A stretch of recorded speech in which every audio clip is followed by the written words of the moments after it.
I'll get this figured out some year. John, here you there, SDH AM. How you doing?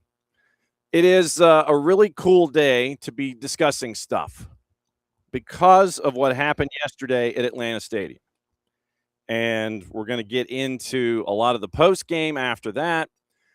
Here's the rundown for the morning. We are officially in a no dilly, no dally zone.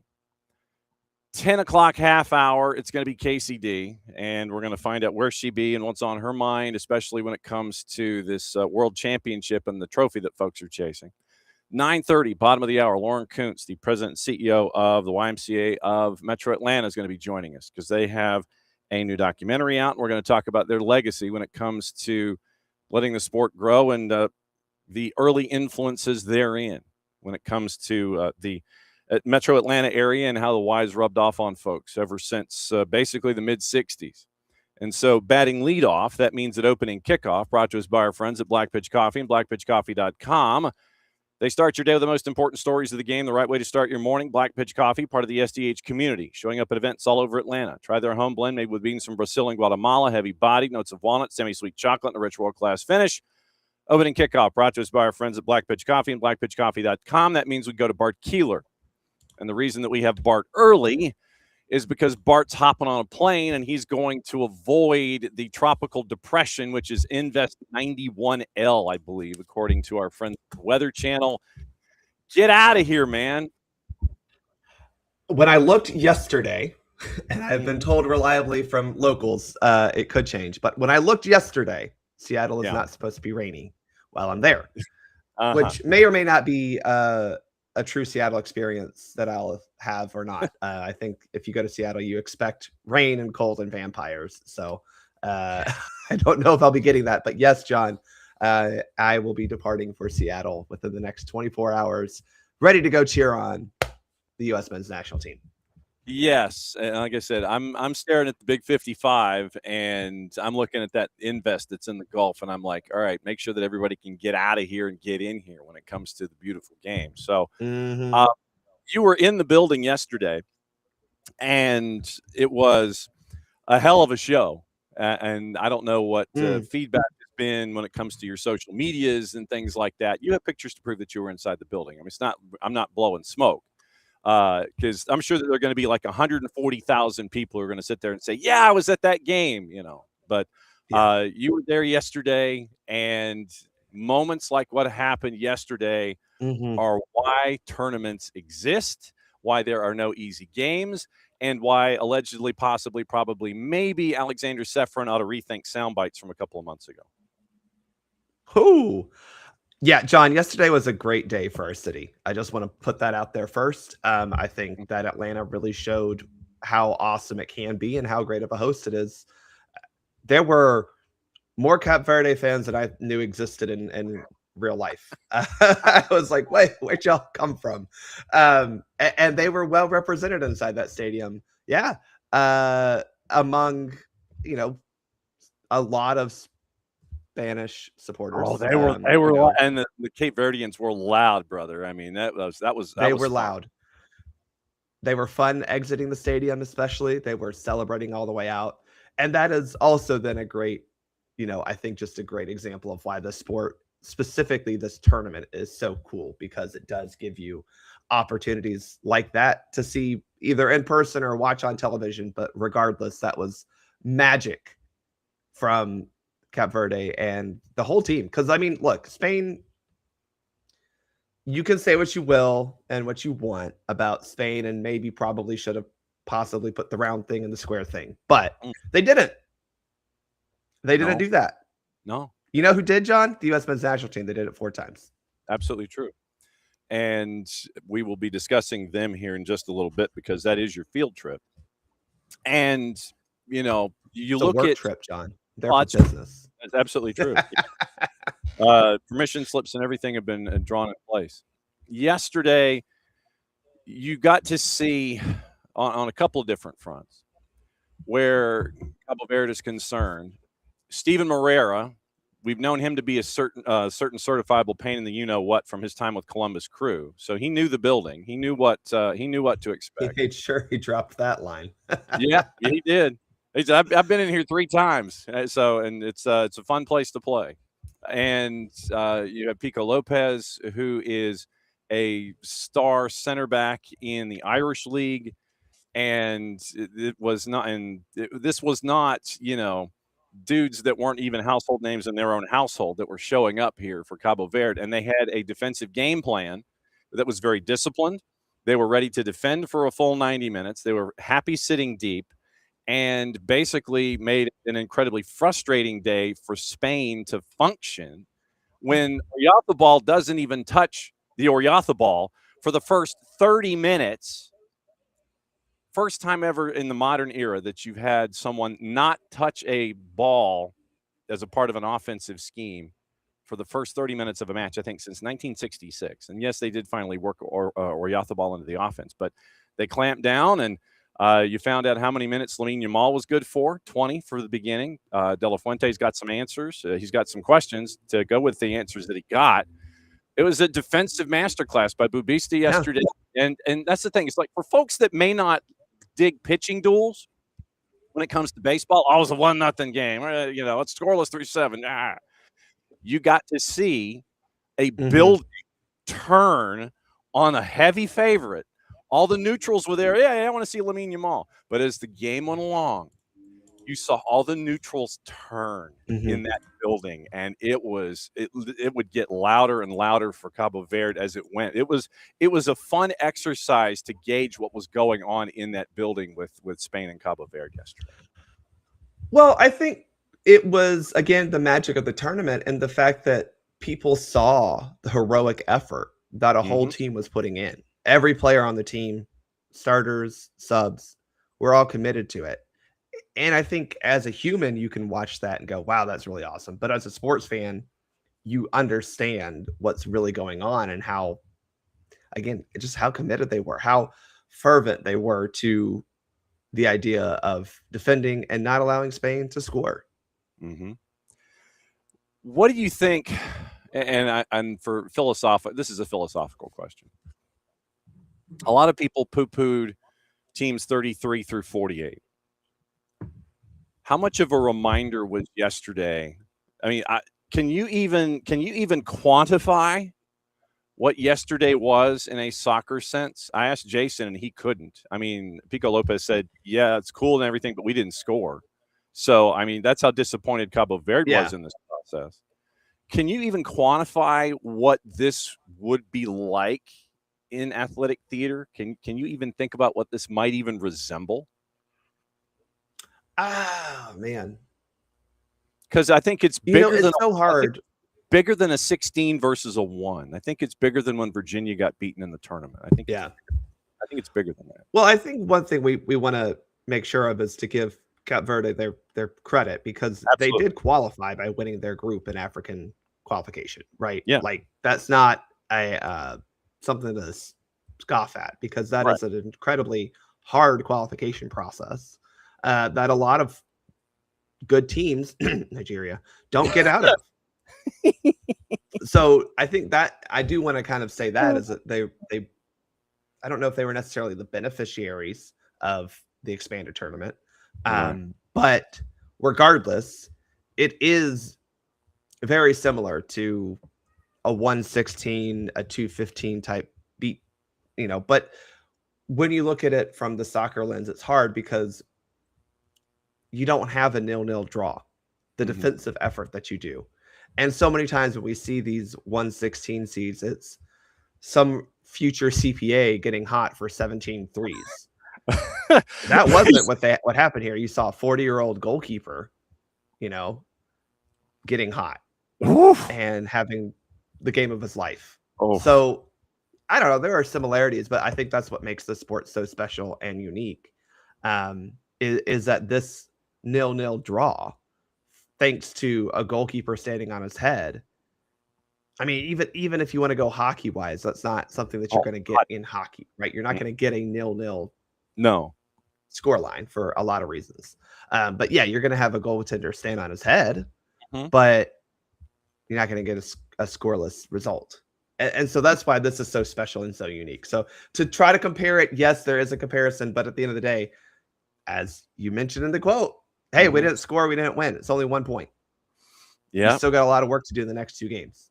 That is true. And I think that, Jason had said when I've got the sheet to prove it. Jason said that he thought Cabo Verde was going to get out of group. So really. Oh, I think that's a very astute pick. I mean, they could be third very easily. Yeah. They could be second very easily. I still, I'm going to not fully say, they're winning the group. I don't think that's no. the conclusion you draw, because we watched the other game and that wasn't exactly brilliance either. So, I still think Spain is the favorites. But if you're Cape Verde, you look at Uruguay, you look at Saudi Arabia, and you go, yeah, I don't know, man. They look very beatable to me. Yeah, I kind of sit there and go, yeah, I can kind of see that one. We can get into Tunisia if you wish. I can save it for later, or we can go into the men's national team. Your call. What do we want to talk about with Tunisia? Let's get into that for a second. They blow out their coach after a 5-1 loss. Apparently, possibly, allegedly, there was an altercation at the hotel. There are reports out of Tunisia. Once again, this is has to be confirmed and collaborated, that the coach's son got into an altercation with a fan and a member of team security after the match was over. And then you have just apparently the team selection is being torn to shreds from pillar to post. There are so many things that were wrong. And then you end up with the coach being dismissed after one match in group, 5-1 loss to Sweden, and then wasting no time. They bring in the 3 buttons down Hervé Renard, and apparently he's coming in the door. He's like, let's rock and roll on this. So you might have Hervé Renard on the touchline now taking over for Tunisia after the first match of the group stage. I mean, that's all well and good for Hervé Renard.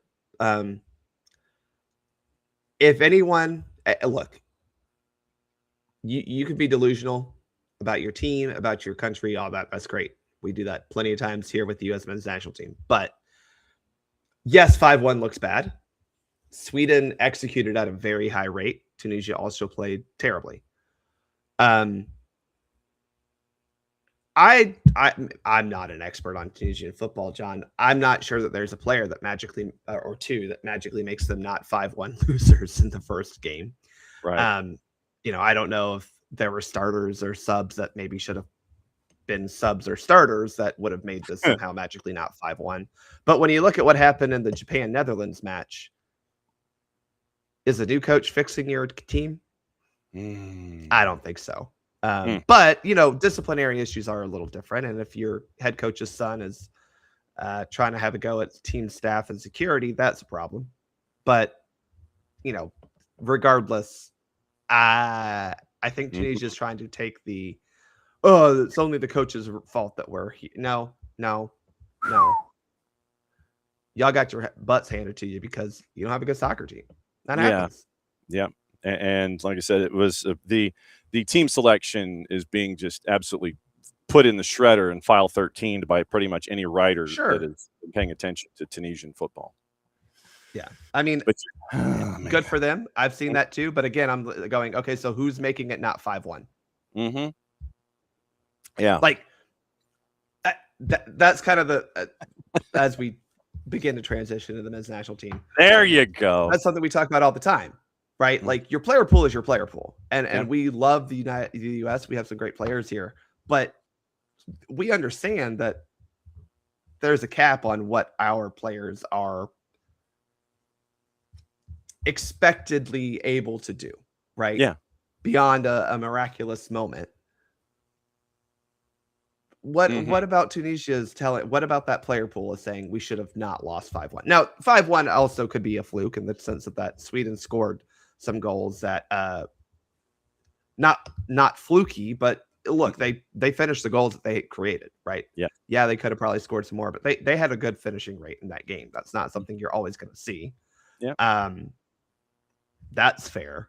Mm-hmm. But like, again, 5-1, what's reducing that gap? Yeah. Who's reducing that gap? Mm-hmm. Yeah. That's the question. So it will be an interesting magnifying glass looking at Tunisia going forward.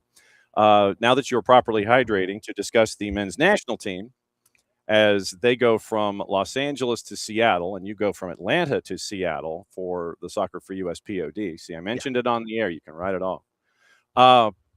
What are you looking at in this match? What are you bringing forward from match number 1 to match number 2? What are your thought points that you're looking at here? Yeah.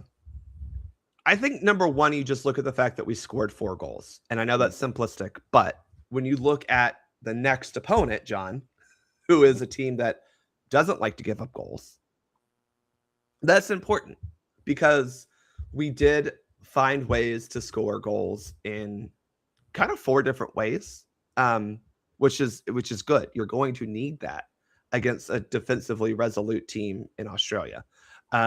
Yes, your opening goal is an own goal. I don't care. It's the World Cup. I don't care how the ball goes in the back of the net, John. That don't matter one bit to me. If we win the World Cup on an own goal, I'm celebrating the hell out of that. So I don't care how it goes in the back of the net. But it was born out of really good individual play, but also team combinations and those societies that we talk about on the field. That's great to see. Second goal is some really good direct team play that finishes off with a great cross by your star player and a fantastic finish by your informed striker. Third goal is just, man, your informed striker being really dang good. I mean, the turn, the cutback, the finish, really dang good. And then your fourth goal is, I mean, I think they counted 20 some passes in the sequence. 26, yeah. Of unlocking, and look, Paraguay at that point in time was not exactly defensively compact. They weren't, bus upon bus. No. Which Australia probably will be, but that is what you need to unlock the bus upon bus upon bus that Australia is probably going to put in front of you. Yeah. And that is the positive that you look at that from that game and go, okay, we scored 4 goals. We're able to do that. And like I said, Spain didn't score 4 goals against a defensively resolute team. No. And I don't think this is a crazy thing to say. Pretty sure Spain has some more attacking talent than the U.S. does. Slightly more, Yeah, thank you. So that is the hope as you go into the Australia game, which is always going to be tricky because while I think they are the least talented team of the group, they are the team that plays the type of way that is the hardest to beat. And what we saw in the 4-1 match was literally where you had defensively, your counter pressing was creating opportunities. I mean, literally, you look at this match and you're sitting there going, okay, everything that was in the boxes was checked off. Counter pressure, creating opportunities, finishing, passing connections, making sure that everything was the way. Literally, I think everything that you had on the grocery list going into this first match, looking for keys to success, grocery list, you got to go down every aisle and find everything in the store that you were looking for. Yeah. I mean, seriously, from a tactics standpoint, yes, but then from a player standpoint, Christian Pulisic on his game, got that for 45 minutes. Weston McKennie on his game, got that. Even Malik Tillman, who is very steady and consistent, but sometimes that consistency is not as effective in a game. Super effective in that game, right? Yep. Like even that, right? Serginho Dest balling out. Like those types of things are even on that list. I mean, but you mentioned the counter press. That is the one thing that is the most, I think, irreplicable. Yeah, irreplicable. Thank you. Yeah. My mom, the English. In this game against Australia, because the likelihood we're going to have a lot of counter pressing opportunities against Australia is very low. Now, they do exist. And something that Turkey did a lot against Australia was catch them out when they had pushed forward a little bit. So those are opportunities. Turkey just couldn't hit the broadside of a barn if they wanted to. Mm-hmm.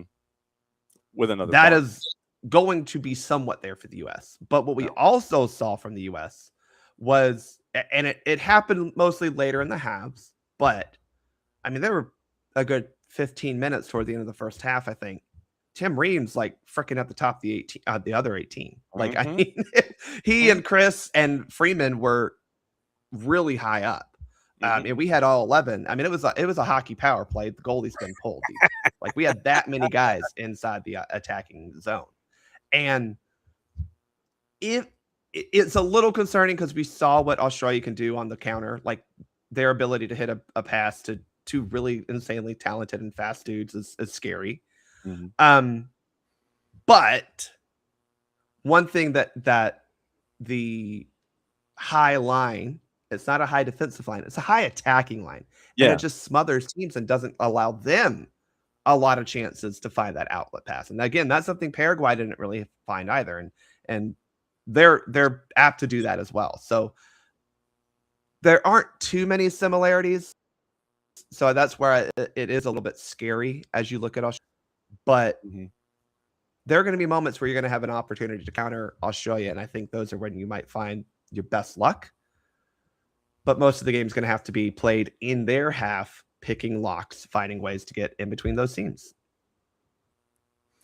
So what are the plans for the Outlaws as they go in their various forms and cities from one end of the planet to the other? Is there an itinerary for you folks? There is an itinerary. So we will be at a place called the Harbor Steps, which is, John, if you can imagine, near the harbor. And we will have, it's free and open to anyone. We start at 9 o'clock on match day. We also have a night before event there starting at 6 o'clock on Thursday. Free for anyone to attend. You can buy food and drink there. There's a bunch of pubs and everything at that area. Think of it as, I don't know if you've been to Kansas City for the Power and Light District. It's very similar to that. And so we'll be there. Then we're marching into the stadium. Well, some people will march. I don't know, find a way. My knee is still in recovery mode. But you're gonna saunter instead of march? Okay, I'm going to, I might find if someone can, one of those rickshaw guys, maybe give me a ride to the stadium. We'll see.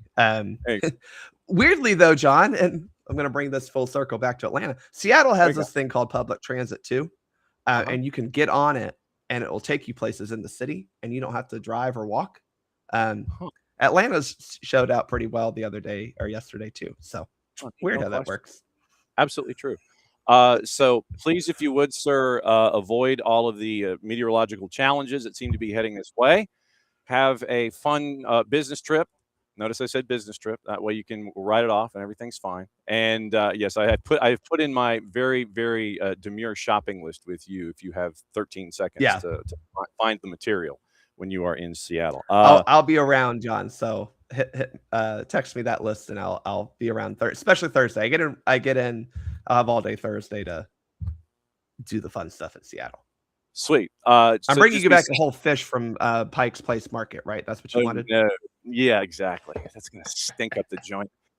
Be safe, my friend. Go have fun. And then we'll catch you on the flip side and talk about match day 2 for the USMNT. Be safe, my friend. We'll see you soon.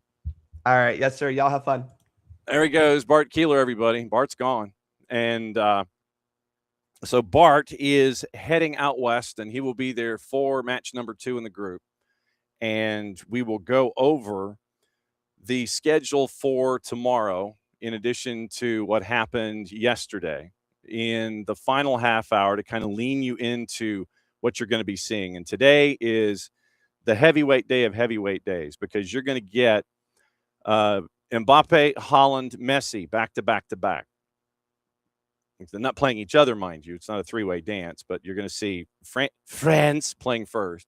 Then you're going to have Norway. Then you're going to have Argentina. Then you've got the late night. So that's what you're staring at with those matchups today.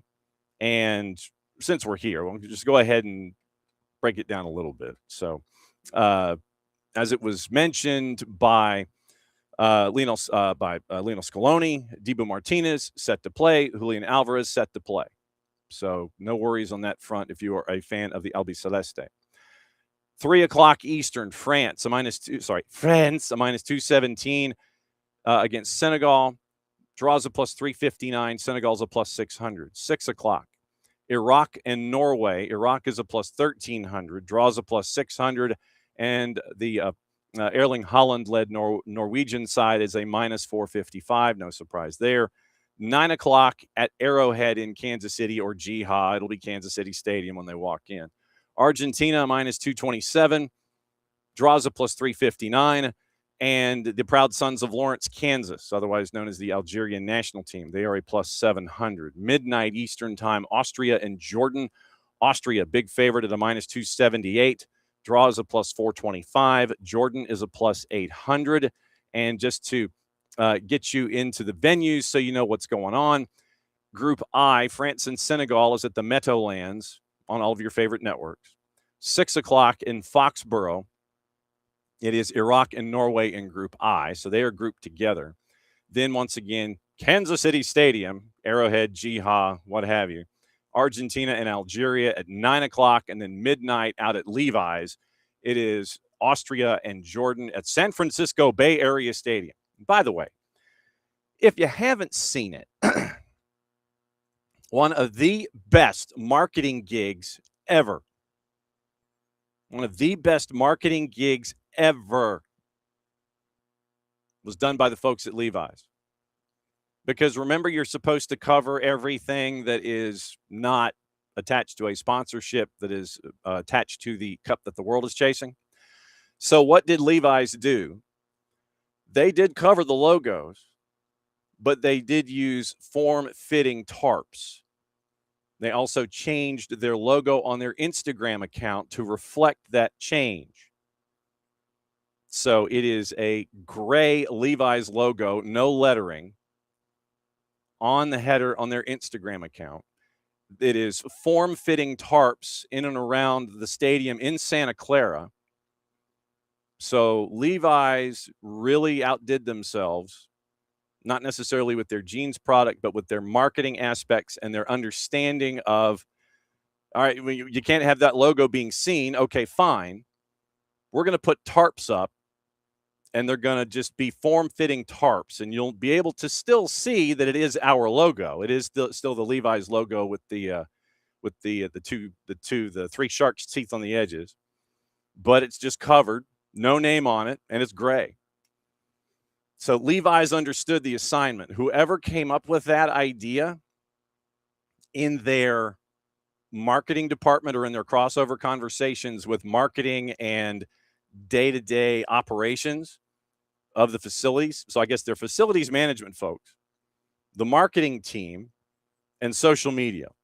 Levi's understood the assignment. They really did. They understood the assignment on three fronts, and they are blowing up because of their tongue-in-cheek approach to the rules of engagement that have been put forth by the organizers of this tournament. So very, very cool stuff there. Yeah, Levi's got it, and that was a hoot. Absolutely a hoot. Morning, David. Morning, Alex. Morning, Ropes. Morning, Katie Weaver. And morning to all of you who are accessing us however you are doing so. I'm trying to see if there's anybody else that I might have missed. Typhon Bernard, welcome back. We are. He wants us to discuss Vojinha. In and through pretty much in the second hour, we may drift into it with Kacey White, but we do have sound from Vojinha. We have sound from CJ Dos Santos, one of the understudies on that roster of 26, who plays for San Diego FC, and came into the team on basically just on the hop. So we get his feedback about Vojinha. You will hear from Pico Lopez in a one-on-one that we had with him. And who am I missing? I think that's everybody. No, Steve Moreira from Columbus Crew. So we got a lot of Cabo Verde sound that they're going to be getting into. We got your highlights from the matches, and we'll be getting into that in the final half hour, if not talking about a little bit with KCD at 10 o'clock and drifting in and out with Kacey, and then talking about it in full in the final half hour, getting you through what happened yesterday in earnest and getting you ready once again. We mentioned your juice boxes for today. where you get to see the big stars one match at a time. And then we'll get into that, and we'll see if the juice boxes have changed. We'll also, in the final half hour, get into gossip, rumor, and innuendo. We did mention Hervé Renard is now official as your new manager for Tunisia. That's going to be interesting. And then all of the other news that's out there. We do have some player shifting and some player interest and stuff to get into on a couple of different fronts this morning. Tony Rudiger and Real Madrid, Spurs and Sandro Tonali. There's plenty to get into, and we'll get into it this morning once again with everything that's going on. And all we would ask, oh, wow, okay, this is interesting. All the talk about Tim Payne and how he has become a beloved figure in South American social media circles? Cesar Luis Merlo is reporting that he is now Olympia's new reinforcement. Agreement fully closed with the footballer and with Wellington Phoenix. The club is expected to make it official in the next few hours. So Tim Payne has gone from having the least amount of social media followers to now going to Olympia from Wellington Phoenix. That's from Cesar Luis Merlo. Man, what the tournament can do for you. But yeah, we are gonna hear from Vojinha in hour number 2 specifically. All right, let me see if there's anybody else that I missed. Yes, and Typhoon. Like I said, I broke out. I found my Cabo Verde jersey. I knew I had one. I couldn't remember where I put it, but I found it. It was because the boss moved it from one set of hangers to the other, and so that was. It's like, okay, wait a second. What's not normal from this setup? And then I look in the closet and I see that there are some things that had been adjusted, and this was one of those. So yeah, I found my Cabo Verde jersey, and absolutely was there. Oh, Greg, good morning. Have not heard. You telling me wants to know about the rumors of Pulisic to NYCFC, legit or no? Since it's City Football Group, who knows? But, Greg, you telling me, and we can workshop this in the final half hour as a part you might have to remind me. This is the first I've heard of something like this. He'd have to be extricated from his contract in Serie A, and then he would have to, which City Football Group I'm sure would do, but then you've got to figure out all of the other elements that are attached to it, meaning players, GAM, TAM, DP, when does the contract kick in, those kinds of things. So this is the first I've heard of it, but we can workshop it and we can do the token searches and see if there's if there are any journalists that have seen anything. And Greg, if you have, go ahead and put it in the Twitch pitch, and like I said, we can walk through it and figure it out. But you mentioning it is the first that I've seen it. So we'll see what it brings to the table and go from there. But I have not heard anything about this. I haven't. So, but like I said, since it is in fact the silliest of seasons, that anything is humanly possible. Do not put it past anyone on anything when it comes to rumors this time of year, because you're in the off season for European leagues. MLS kind of has to pay attention because after this season is over in the calendar year of 26, remember you've got the sprint season. Okay, you saw it. Okay, that's interesting. You probably have better LinkedIn links to follows and things like that. Okay, so Pulisic. See, now you got me. NYCFC. Okay, so Pulisic, NYCFC. Gazzetta. Okay, so Gazzetta dello Sport. Okay, so this is Gazzetta. Report from Gazzetta claims City Football Group and Roma both made recent transfer offers for Christian Pulisic. City Football Group trying to bring him to NYCFC. Same report indicates Milan wants to keep him, but. Okay, so and is everyone circling back? Okay, so everyone is circling back to Gazzetta. And let's see. Ruben Amorim has apparently now made the front page to AC Milan because he's wearing the scarf. We don't have anything involving a contract with him with a pen hovering over said contract and a smile on his face. But I imagine that's kind of where we're at. So, all right. So Gazetta is mentioning Amorim as the new devil, but in their actual Twitters, they're not really mentioning anything. So the New York Post, and this is what happens, I guess, when I am locked inside a building. So let's see. New York Post, Colin Ward, City Football Group. This is once again. Okay, so everyone is circling back to the Gazetta report. Long been rumored to make a splash because of Dylan Butler Estates opening in 27. So Gazetta alleges AS Roma also submitted the inquiry. Milan owner Jerry Cardinal and Zlatan have completely different ideas and want to rally even closer around their star. Pulisic joined 3 seasons ago. Ibrahimovic obviously now working with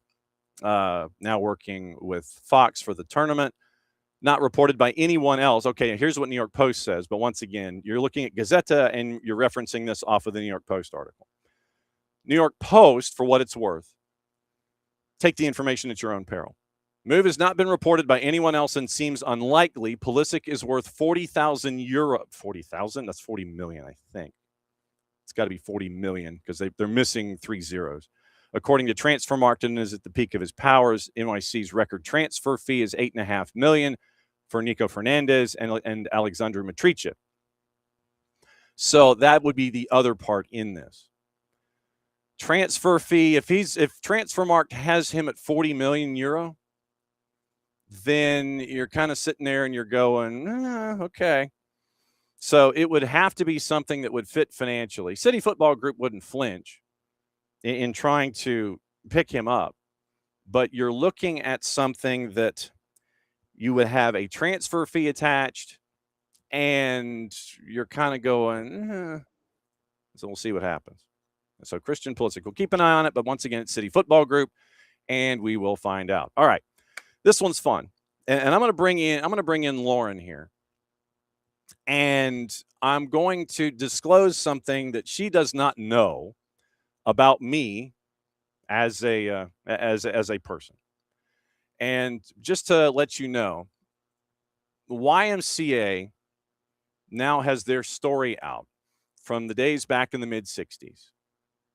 The Y in youth soccer in the Atlanta area dates back to 67 in the Atlanta Chiefs, something that's been near and dear to Jason's heart. The Chiefs partnered with the YMCA of Metro Atlanta, and they were ambassadors from the absolute beginning.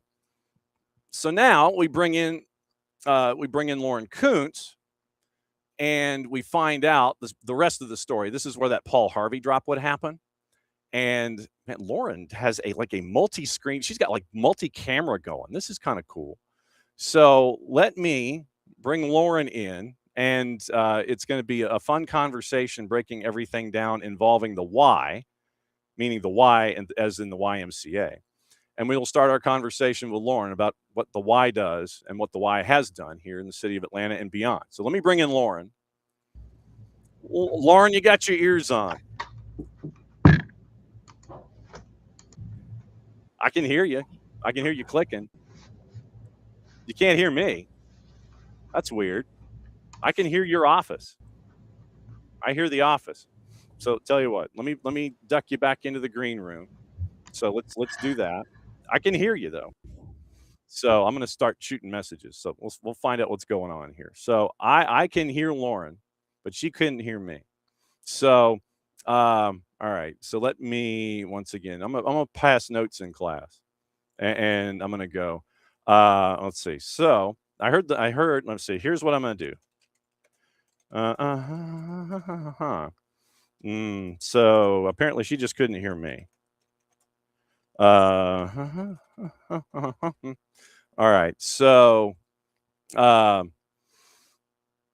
yeah, like I said, I heard Lauren fine. We're going to have a conversation about the Y and the YMCA and their impact about what's going on. And by the way, they've got a really cool documentary that's out there, and it has to do with a lot of the history that's attached. And for me to be able to see Ray Bloomfield of the Atlanta Chiefs and to see Bob Hope, whom we've known for media relations here in the city of Atlanta for a long time. It was cool to see them as a part of this whole dynamic. So, all right, let's see. Well, it's let's see. So we're going to troubleshoot this as we go. Uh,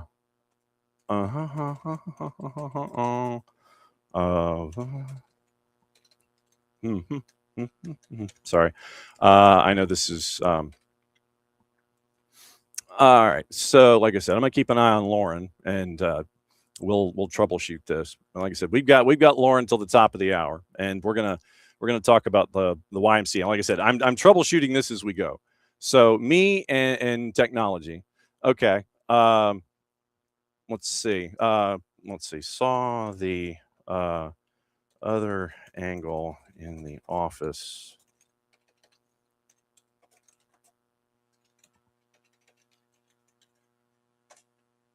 All right, so let's try that. So, it was interesting to see the pieces of this documentary. It's up on their YouTube channel, and so it will be really cool to see what's going on. All right, so let's see how things are with Lauren and the Wi-Fi Hi, in the can you hear building. me? There she is. Oh my goodness, I am so sorry. Why is it 2026 and I'm still having technology problems? I have switched to my phone. Yeah, I'm right there with you. But Oh my goodness, I'm so sorry. no, it's all good. Apologies. No, it's all good. I'm glad we got you. Thank you. I wanted to discuss as a child of DeKalb County. This was what I wanted to say. I'm a child of DeKalb County. And when you had in this documentary and as a part of this story, when you had Merck on walking through Lakeside High School, I'm like, yep, I know those halls. Class of 19 something something. That's me. So I'm a Lakeside kid. I'm a DeKalb County kid. So I grew up with the DeKalb County Y. If I could get my upper plate to work this morning. What has it been like for you to see the Y continue its place that has been going 60 years plus? What's it been? She froze. Of course she froze. Yeah, so we're gonna be dealing with this stuff too. So I'm back. Hopefully you can hear me. Yep, you're good. It's And froze again. So all right. So hang on. Tell you what. Go make sure you're on your Wi-Fi. Let's see. So are okay. you on the in-house Wi-Fi? I am. Okay, cool. That's a good start. I'm trying to see then we got to see Safari. What the browser is, because I think there's a specific browser that's attached. So and Okay. here we go. And with the freezing, unbelievable. And that's all right. So it's she's wandering outside. Okay. I'm now wandering through the office trying to find a spot. So it has been amazing. So we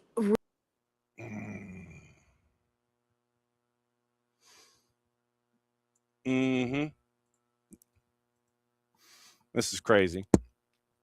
Let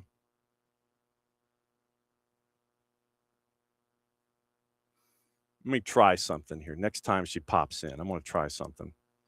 So 10 good minutes with Lauren Koontz. I will take it. All right. So hang on just a second. All right. So, all right. Hit me. Okay. Can you hear me? I can. I don't know what's going on. It's been amazing. So we really didn't how unique and amazing this story was. So 1967, the Atlanta Chiefs, first professional soccer team, comes to Atlanta. And the story is so amazing because so many people didn't really even know what soccer was. And so the Atlanta Chiefs, these players all came to the Decatur, DeKalb Family YMCA is what it was called at the time. And basically they came to teach the kids so they could build a fan base. And all of a sudden in 1967-68, it goes from no one playing soccer to within 6 years, 8,000 kids playing soccer in DeKalb County, and really just changing the entire landscape for youth sports, not just in Atlanta, but because the Y is all over the country. All these other Ys around the country thought, oh my gosh, this is the most amazing game ever. And it just spread like wildfire across the country. And so really, when you think about, the Y is known for inventing basketball. We're known for inventing volleyball. We're actually known maybe for also inventing Father's Day. But what a lot of people don't realize is that the rise or the birth of youth soccer in the US started at the Decatur YMCA in 1967, 68. So just to have this kind of full circle moment, to have all of these fans come to Atlanta for the World Cup and to be able to talk to people like you who experienced that entire phenomenon during that time, and kind of grew up with it being really normal. It's just crazy. It's so cool. It's so fun, and it's really just an amazing story. And we're really proud to just be a part of it. So, what has it been like for you since I think 2012 was your first years that you were attached to the YMCA? Yeah. Yes. What's it been like for you, say, over the last 15 years to see it grow in that particular sphere and learn about the history and see it continue to grow and evolve? What's it been like for you specifically in this 15-year window, in addition to Mhm. what's happened since the mid-60s? Well, I think what's really unique is I grew up in a small town in South Georgia and we didn't have a Y. So Mhm. my very first experience with the Y is here in Atlanta, where my kids, both at 3 years old, learned to play soccer at the YMCA. And I think that's a story that's just really out there for so many families. And, I always kind of joke, I didn't know who the executive director of that local YMCA was. I certainly didn't know who the CEO was. I knew Kyle, the sports director, the guy that was out there making sure that the fields were ready. So my entire personal journey of coming to the YMCA all starts with my daughter at 3 years old, basically like picking daisies and running after a ball in the wrong direction, right? But she ended up getting on a team that stayed together for 10 years. And those girls are still in touch with one another. They went to different schools, they went on to different colleges. But I think that's the power of soccer. That's the power of a story like this, is that it brought people together. It brought kids together. It brought families together. And I think, what I love about soccer is any kid can get out there and just play. It just takes a ball and a pair of shoes. And, we're an organization that offers financial assistance to any kid who needs it. So the Y is always going to be a place that you can pick up the game. It's always going to be a place that everyone's welcome. I like to say that the Y should be the most naturally diverse place in a community. And that's what I love to see on the soccer field. When I go out to any of our soccer fields, you're looking at really just a representation of what Metro Atlanta looks like on those fields. And you're watching kids really, learn how to win gracefully, learn how to lose gracefully, learn how to play as a team. It's just an amazing thing. And I think so much of what made the story of soccer here in Atlanta and at the Y and that rise of youth soccer in the US, what made it so amazing really comes back to that sense of community that happens on the field. And so it's like, while it's grown and while it's exploded, in many ways, the beauty of it, it's still really the same as it was when it started back in 1967, 68 at the Decatur Family Y. President and CEO of YMCA Atlanta, Lauren Koontz, hanging out with us. I do have a question about Southeast Georgia. I will finish with that because Sure. my normal high school golden retriever brain kicks in when it's like, oh, Southeast Georgia. And so I will ask that question as we go. When it comes to the Y and its mission, Mhm. is there something that is a common misconception that can be corrected here with you talking to me as a part of the education about the Y and what it does? You are amazing to ask that. I think that most everybody thinks of the Y as a place where they work out, right? Or maybe where they learn to swim or where their child learned to play soccer. And I think they think that, you know, our membership fees kind of cover everything. Our membership fees or program fees, honestly, are what turn on the lights, pay our staff, and run the programs. But as I said, We don't turn anyone away from a YMCA for inability to pay because we believe every child, every family, every senior should have that place of belonging and connection and community. And so most people don't think of us as a nonprofit, but that's exactly what we are. We're always out there trying to partner, to expand access, trying to raise money so that every kid can be a part of this. So I think, just sharing that, the why is kind of that constant in the community that I think a lot of people maybe take for granted, but we're out here working every single day to make sure that it will always be a place for everyone. It will always be a place that every kid has access, whether it's in a pool, it's on a field, it's on a court.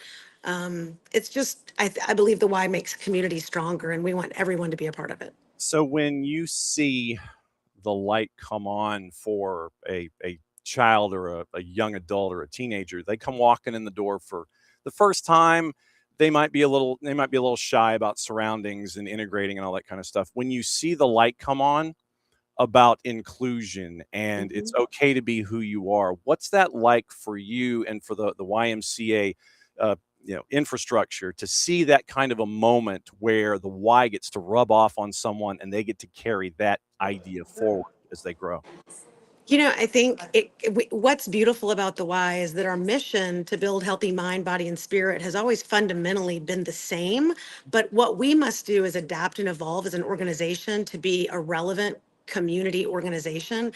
And our values of caring, honesty, respect, and responsibility, when I see that light go on and I see someone connect with someone who maybe they don't know from school, maybe they wouldn't know them from their neighborhood, but on a field, everybody gets, it is a level playing field and it is a meritocracy, and you get out there and you're proving, why are you going to pass the ball to me? How are we going to build trust? How are we going to build teamwork? And I think I get goosebumps just thinking about it. I think it's really the purest form for kids and for other people to really figure out how to meet people, spend time with people that may be nothing like you. But I think the beauty is the more that we can have opportunities like that, maybe the less division we see in our communities in our world, because it really always comes back to we're so much more alike than we are different. And a field, and kids just don't care about that kind of stuff. They just want to get out there and play. They don't care about race. They don't care about religion. They don't care about what zip code you're from. They just want to kick the ball with each other. And if we could live that way, I think it would be a much better place. So it gives me a lot of hope. It gives me a lot of joy to see that light and to see that happen for kids, and know that really they're carrying kind of what we should all aspire to be like and look like when they're out there. How nimble does the why have to be these days in the current landscape? And I'm talking everything from infrastructure to economics. How nimble do you have to be to function these days? Well, extremely nimble. Like I said, I mean, if it's a constant, how, we, like any organization, we want to pay our staff competitively. We want people that want to stay with the Y forever. We want to invest in our facilities. We want to invest in programs. We want to invent the next sport, right? But we also need to provide that financial assistance. So it's kind of a triangle. The Y has always had that mind, body, spirit triangle, but the triangle of being nimble and adaptable as it relates to kind of how we think about our financials are, how much are we going to invest in financial assistance and scholarships? How much are we going to invest in our own people? How much are we going to invest in our facilities and our pools and our fields? It's never going to be a perfect equation. And so we always have to be thinking about that. And I would just say part of being a Y is being responsive to community needs. Not going, way, way back, but the Y's have been in Atlanta now for almost 170 years. We're celebrating 175 years in the US. If we were still doing the same things we were doing in 1900, 1950, or maybe even 5 years ago, we wouldn't be relevant. And so I think the key for the why is to always listen and to ask. We cannot assume that we know what communities want and need. We have to, with full humility, say, how can we show up? How can we serve? And I think that's what will keep the organization relevant. But yeah, we have to be nimble. We do a lot of things. We play in a lot of spaces. And so it requires, again, keeping your ear to the ground and being willing to say, gosh, I might not have all the answers, but I need to listen and figure out how we can show up and be the best partner in a community we can be. Okay, so then as a child of St. Simon's, was it Glen Academy, Brunswick, or MCA? Glen Academy, which sounds like a private school, but is the one of the oldest public schools in the state. Started in like the late 1700s. 17. Our mascot was the Holy Terrors, which The is Red so very Terror. like 1800s. Yep. Yeah, I was actually a cheerleader for every sport there was, and imagine how many cheers you had to come up with the words Holy Terrors. It doesn't exactly roll off the tongue, but you learn it. Yep. And I did cheer for soccer as well. The Red Terrors of Glen Academy. I That's know right. I know exactly where that campus is, and it's always been fun to go down and see what's going on. Lauren, I can't thank you enough for hopping on. I know that you're like one of the busiest people on this or any other planet in our solar system, and thanks for letting us know about the documentary, letting us know about history and future and present and all of the tenses that are involved with the Y. Thanks for dropping by. Well, thank you so much for sharing the story and putting up with my technology issues. You're the best. It's all good. And so Okay. Lauren's going to go and go have the rest of her day, maybe a cup of coffee, all the things. So be good. We'll see you soon. Thanks. Lauren Koontz, Metro Atlanta YMCA, Grand Exalted Poobah. She is president and CEO of the Metro Atlanta Y. So very, very cool stuff there. All right. It is after the top of the hour. And it is now that time on a Tuesday. And we get to find out where on the planet Kacey D is. And we're going to find out where she is and figure out what's going on. And if she is, I will say this as we bring Kacey D in. You Yes. are in practically every time zone known to mankind talking about this tournament. It's amazing what you can do with Zoom and a computer, right? So that has definitely helped. I haven't had to travel for it, which is great. So you graciously get to spend the time in this busy universe of yours with us Tuesdays at 10 because it is Kacey D Where You Be, and she'd be at home for another month or so while she's looking at what's going on at the World Cup. What topic would you like to discuss first? Like I said, it's an open book because we've had a week to look at stuff. What topic do you want to hit first? We have to talk about the US men. Okay. I'm still so excited about that performance. So we got to start there. All right.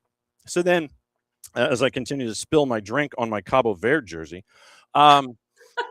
it seemed like it was about as perfect a performance as you could see, and literally you could take it a phase at a time, whether it's offense, defense, what have you. They tried to press the opponent out of the building. Counter press was working like you hit the ignition on the car and the car turns over and everything starts and you're fine. And the offense was hitting the big switch for me early on was really something that exposed Paraguay and got them on their heels. So we can talk about pressure offensively and hitting the big switch and having them on their heels. You can talk about the counter press, creating opportunities. Where do you want to go? God, it's so hard. You've mentioned so many things, and I understand why, because there hasn't been a more comprehensive performance that we've seen from the United States in recent weeks, months, years. I mean, people are talking about this being the best performance of all time, full stop. Whoa. I know, people are doing it. Yeah. I will start with the lesser talked about tactical part that I like, because I'm going to go there, and then we can talk about the rest. There you go. Early on in the first half, and it continued throughout the game, but mostly in the first half, was Weston McKennie getting out a little bit wider and making these underlapping runs and having interchange with Serginho Dest. Mm-hmm. That tactical nuance really threw Paraguay off early on. It was pulling out the outside backs. They didn't really know whether to stay central, whether to come. If you stay central, Dest is open to come at you 1v1. If you decide to come wide, now McKinney's going through the channel between the center back and the outside back. It was just a great rotation and phase of play that was really hard for Paraguay. So I got really excited about that. But take all the tactics away. And this is something I'm going to say like once a year because I never say that. The commitment to do what it takes to sprint, to run, to repress, to counter press, to adapt, to tackle. Those pieces were there in spades. And I really believe that's what made the difference. All right. And to the point that you mentioned, there were moments where as your wingers were going further wide, it gave opportunity for the inside channels to not just like left, center, right, but literally the underlapping runs. Those channels created more space with everyone wide, and the center of the attack staying true to its position. And you're seeing center backs and fullbacks, you're seeing them come into all of that space. There were points where Tim Ream is literally part of the 11 or the 10 pushing forward, and he's engaged as a center back, almost like he's a pseudo, like a pseudo 8. I mean, this was some stuff where if you're Paraguay, your head's on a swivel and you don't know which end is up. The fluidity was there, the interchange. And there's a couple of reasons for that. It happened a lot off the right side because of the way the United States builds. Alex Freeman stays a little bit lower than an Anthony Robinson, who gets higher into the attack. So whether it was Dest wide or McKinney wide and Dest central, there were so many different spaces that were being occupied by players that it was hard for Paraguay to adjust. The second part of what you said about Tim Ream being higher and the back line being higher, what that does is it condenses space for the counter press. When you condense space, not only when you have the ball, but when you're about to lose the ball, the lines are tighter. You don't have to cover as much ground. So you tactically are in a good spot to repress, and then you add the willingness that we saw from the United States to do it, and it's a great combination. See, this is where you need that whiteboard of yours. I know. I said I would try to get one. Sorry. Well, but once again, I think with the metallics or the whiteboard or whatever, it's like it gives you, seeing all of these folks going forward. It's not something that I think we were used to when it comes to the attack for the United States. And there were times where, you're using the touchline as the additional defender. I mean, all of those stereotypic things we talk about when it comes to successful pressing. There's the line that I use a lot is in the Rocky movie with Apollo, where Mickey is trying to tell Rocky what to do. And he's like, work on the inside, don't let that ant breathe. And that's what you saw defensively in this. It's like, I don't think there was a wrong step that was taken. And if there was, it was quickly thought back to where, all right, let's get back quickly and reset, and everything was cool. They weren't letting them breathe at all. They weren't. What was impressive to me as well, John, was I expected the second half to not be the same as the first. Mm-hmm. It is so hard to replicate that first half performance. Yeah. And while I don't think it was exactly the same, the intensity still to dominate the ball, to repress, to counter press right away was still there. And that is what impressed me the most about this game, was a close level of consistency to have a comprehensive performance across 90 plus minutes. Because a lot of times you'll see teams come out in the first half, use the adrenaline, we're on home soil, we are also talented, so put all of that together, but can you do it in the second half? And they did. That's also my question now. Can they do it for a second game? And what different challenges will Australia show, and how will they adapt? I thought all of those questions were answered versus Paraguay, how they started, how they adapted, how they impressed on the game. Now it's how consistent is that who we are? And that's what I'm excited to see. Yep. Kacey D hanging out with us, talking U.S. men's national team to start. What was it like for you to see a 26 pass performance that led to a goal? Oh, I love that. I just got so happy that you asked that. It was lovely. And it wasn't a rush 26 passes. It was changing a bit of the point, starting it over, some incisive passing, breaking lines, and then a wonderful finish. Seeing that type of performance in the build is another piece of what was good about what the U.S. did. A lot of times when teams counter press effectively, or they press really well, maybe they're getting opportunities just based off that when their other team is in expansive shape. Mm-hmm. That wasn't the case with that last goal. And so to see that sequence was really nice. How hard is it to do a Trivela? It's hard. It's hard. I just laugh because we have all these terms for everything now. Like when you said that, I'm like, when did a brace become a brace? Olympico become an Olympico? I'm like, we have all these terms. So I'm like getting used to it still. Mm-hmm.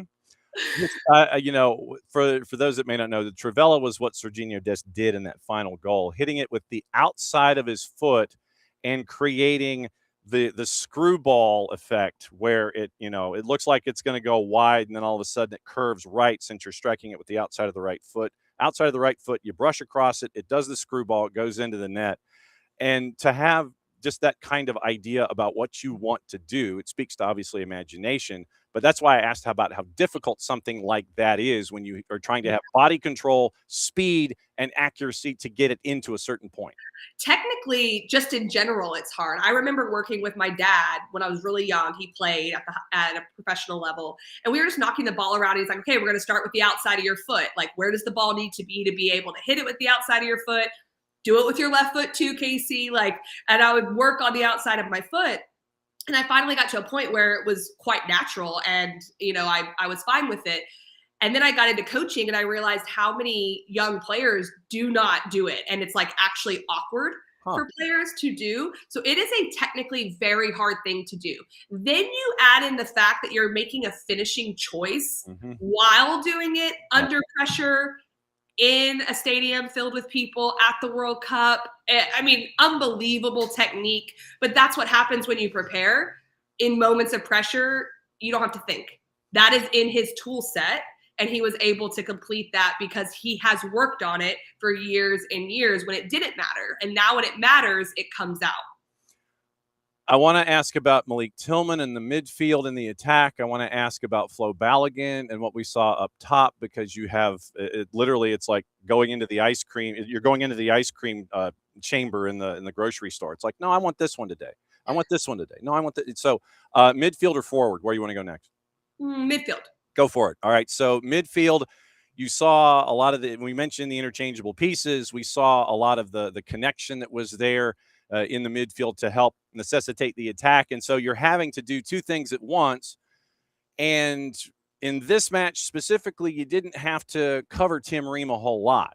You got to focus on things offensively. And the reason I include Tim Ream into this is because if you have wingers or your other center back going forward in this setup, Ream can be exposed if you got folks going too far, but then you have your midfielders who can double back and help you out in that aspect. It takes a lot of, I guess, technical, wherewithal in your head to sit there and go, okay, so-and-so's going forward. I've got to help out back here. I can't go as much forward as I'm used to. So just the interchangeability that we saw in the attack, and once again, knowing that Ream is going to be there, that you've got to protect him as well on defense.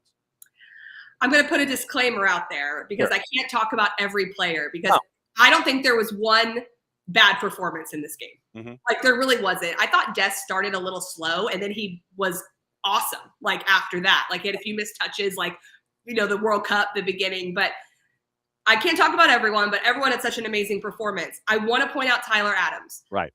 He is a huge reason why Tim Ream is protected. Chris Richards is also a reason. Like, everyone was doing their job, but Tyler Adams covered so much ground, and he covered from inside to outside as well. So if he needed to get in the outside channel and make a tackle, he did that. He was covering all that ground. What that also did is it allowed Tillman and McKennie to play with a lot of freedom. I think there's been question marks around Tillman a little bit on the defensive side of the ball of, like, what was that going to look like if Tyler Adams had to be more of a single pivot and cover all of that ground rather than playing with two in there? And what that showed, what Tyler Adams did, was it brought out the best in Tillman, in my opinion, in that game. He was able to be a little bit more creative. He was higher up the field. And I thought that was one of his better performances that we've seen from him and being able to dictate some play. Now, up top, you had Flo Balogun as a part of the approach up top. We know that Christian Pulisic is going to be active there. How does it feel when somebody kicks you in the calf? Not great. Like, someone just rakes you from behind. It's not a good feeling. And right now, the notion is that that Christian Pulisic was pulled out after 45 because of that kick to the calf, and then trying to reorient your running so that muscle isn't sitting there and barking at you the entire time. That's been the focus, sitting at the final 45 and then getting ready for the matchup coming up here in Seattle. When you look at the forward grouping, Ricardo Pepi came in late, and he was kind of, tasked to make sure just everything was locked down, take advantage of opportunities when they're there. When you look at the forward grouping, what stuck to your head in match one? Balogun is a finisher. Mhm. That's ultimately what separates him, and we saw it in this game. Mhm. And if you're Mauricio Pochettino, you are wanting your goal scorer, your finisher, to get that goal. Mhm. Now, to get two, and to get two in the way that he did, I don't know if anyone would have necessarily dreamt up those types of goals. I thought him having those moments is going to be great for him going forward. Nines operate on that, like secret sauce. They feel good. They feel confident. They have the swagger. Like, you want your nine to feel that way. And so that, I think, is really good for the United States. I loved the confidence that he showed in being able to have those finishes. I didn't think in his send-off game he was particularly confident in and around goal and wasn't touching the ball a lot. Now, it's Germany versus Paraguay. Like, we have to point that out. Yeah. But he's not thinking that. He's thinking, I got a brace at the World Cup. Like, let's go. Bring on anybody. And that side of the game, the mental side of the game, is so important for him. I loved his work rate, his back to goal play, but it's ultimately the finishing that's going to separate him and what the United States needs. So what kind of a match are you anticipating with Australia? What we saw from Australia was a low block and counterattack system against Turkey. Mm-hmm. I expect that against the United States. Yeah. If I watch what the United States did against Paraguay, I'm a little concerned because Paraguay was forced back into a lower block. I think forced back into it. They wanted to play a bit lower, but also forced by the United States. Now, Australia, though, has the counterattacking presence, the athleticism, the pace, the runners above the ball to be more dangerous than what we saw from Paraguay. So I do believe we'll see a similar tactical setup in a lot of ways, but they're going to be much more dangerous going forward against us. So our countermeasures, what we look like behind the ball defensively if we do lose it, is important. And I brought up the counter pressing for a reason. And the consistency, we have to repress well. If we don't, Australia can break out very quickly. Yeah, and we're definitely going to be keeping an eye on those things since they're in the KCD spot shadow. That means we have to pay attention to those kinds of things. Exactly. First match yesterday here in Atlanta, and there was some poo-pooing internationally. It's reported. It hasn't been corroborated, but it's been reported that there has been some poo-pooing about the expanded field. 33 through 48, it's not going to be exciting. It's not going to be, it's not worth, bringing in all these extra teams because it's not just going to be an exciting watch. First match out of the blocks at Atlanta Stadium, pretty much put that theory and shoved it into file 13 when you got to see a very disciplined defensive effort from Cabo Verde because, and we've talked about it, Steven Moreira from Columbus Crew is a part of this. Pico Lopez, who is one of the top center backs in the Irish League, is a part of this. And when you've got a keeper that is just out of his mind, literally, Virginia looked like he was flying, to take the F1 reference from Sonny Hayes. When you have all of that come together and you frustrate Spain the way that you did, it was a masterclass by Bubista, what we saw yesterday, and Spain's got some stuff to think about now. They certainly do. That's what the World Cup is about. I love seeing results like that. The low block is so frustrating, but it's so effective against teams. And we can do what they did against Spain. It's unbelievable. And I always talk about this, and we've had these conversations in the past of if you can stay in the game the first 15 to 20 minutes, you gain confidence. You start to see the patterns of play that your opponent is putting into action. And then you start to feel good and you start to stay in there. But you have to worry about fatigue. You have to still battle. You have to make individual plays. You have to play as a team. Like, there's still so much that the opposition has to do to keep a team like Spain off the board. And they were able to do that. The goalkeeper having an amazing appearance also doesn't hurt. So that's really exciting. For Spain, I was watching the New Zealand game last night, New Zealand, Iran. Yep. And New Zealand scored 2 wonderful team goals. Like, move the ball, get the ball, move the ball, get the ball, and just continued runs. Now, Iran wasn't sitting in a low block, but I kept thinking this is what Spain needed to do more, not so much individual play. You have to kind of have that combination play to break down a block, and they just couldn't figure it out. I don't think it's panic time for them. They've done this before. Yeah. But I do think that they'll go into the locker room and go, okay, what do we have to do next to make sure that this isn't a blueprint for how people play against us. And Cabo Verde only committed one foul, and it was 10 yards inside their defensive half, 10 yards away from center line. And it literally was a grab. It was a grab and it was a yellow. So literally one foul, yellow card. That's it. The amount of patience that takes when a team like Spain is like tiki-taka moving the ball, and like the buy-in to say, hey, this is where we are. We're playing against a giant, and we don't have to frustrate them by fouling. We can frustrate them by just keeping them in front of us and limiting chances. The mental fortitude and patience that takes is so commendable. And I honestly don't know how they did it. I think it's pretty amazing what we saw. And yeah, it was fun to be in that building. We had, I think it was just under 68,000. The Cabo Verde fans, they came, and I was talking to some of them on my way into the building, and there is a large Cabo Verde immigrant population in Massachusetts, in the Boston area. And that's where they came from. They came from Boston down to be a part of everything. You did have some come from overseas to be a part of this. They were loud in their sections.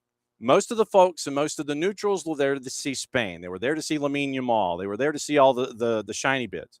But then as the game got later and later and later, and Virginia is making the saves over the crossbar, the one that hits the crossbar, I think from Ferran Torres, kicks back out, and then Oyarzabal tries to head it in, and Virginia pushes it up over the bar. When you've got moments like that, you heard the crowd turn. And the Spanish fans, they were still there for Spain, but the neutrals that were there, you start rooting for that underdog in the building. And just to hear that turn of emotion and everybody getting behind the dog, that was a fun part of this too. I feel that in myself too when I watch those types of games, because you have so much respect for countries that have the history that they do, that perform at the highest level. But once it gets to a certain minute in the game, and you're like, this team's earned this, actually. Now I'm kind of hoping that they pull this out. And I'm such an empathetic watcher. Like when I watch games, I'm like, ooh, I'd hate for a goal to go in right now. They've played so well. And so I totally understand that vibe and how that could happen. Today, we have 4 matches on the board. In the 3 matches, the first 3, you got Mbappe in the first one. You got Haaland in the second one. And you got some dude named Messi in the third one. All? That's all we got today? Yeah, I know. And then the late night game out in it's like Austria and Jordan, I think, is the game at midnight Eastern. What so far through most of match week 1 has stuck out to you? Good, bad, ugly, indifferent. What else has stuck out to you so far? Gosh, it's that every game has had a story. I know that sounds obvious, but I think I have missed a game and a half. I feel like I've been very committed, and I rewatched. It was that Australia late game. I had to rewatch it the next morning because it was too late. Yeah.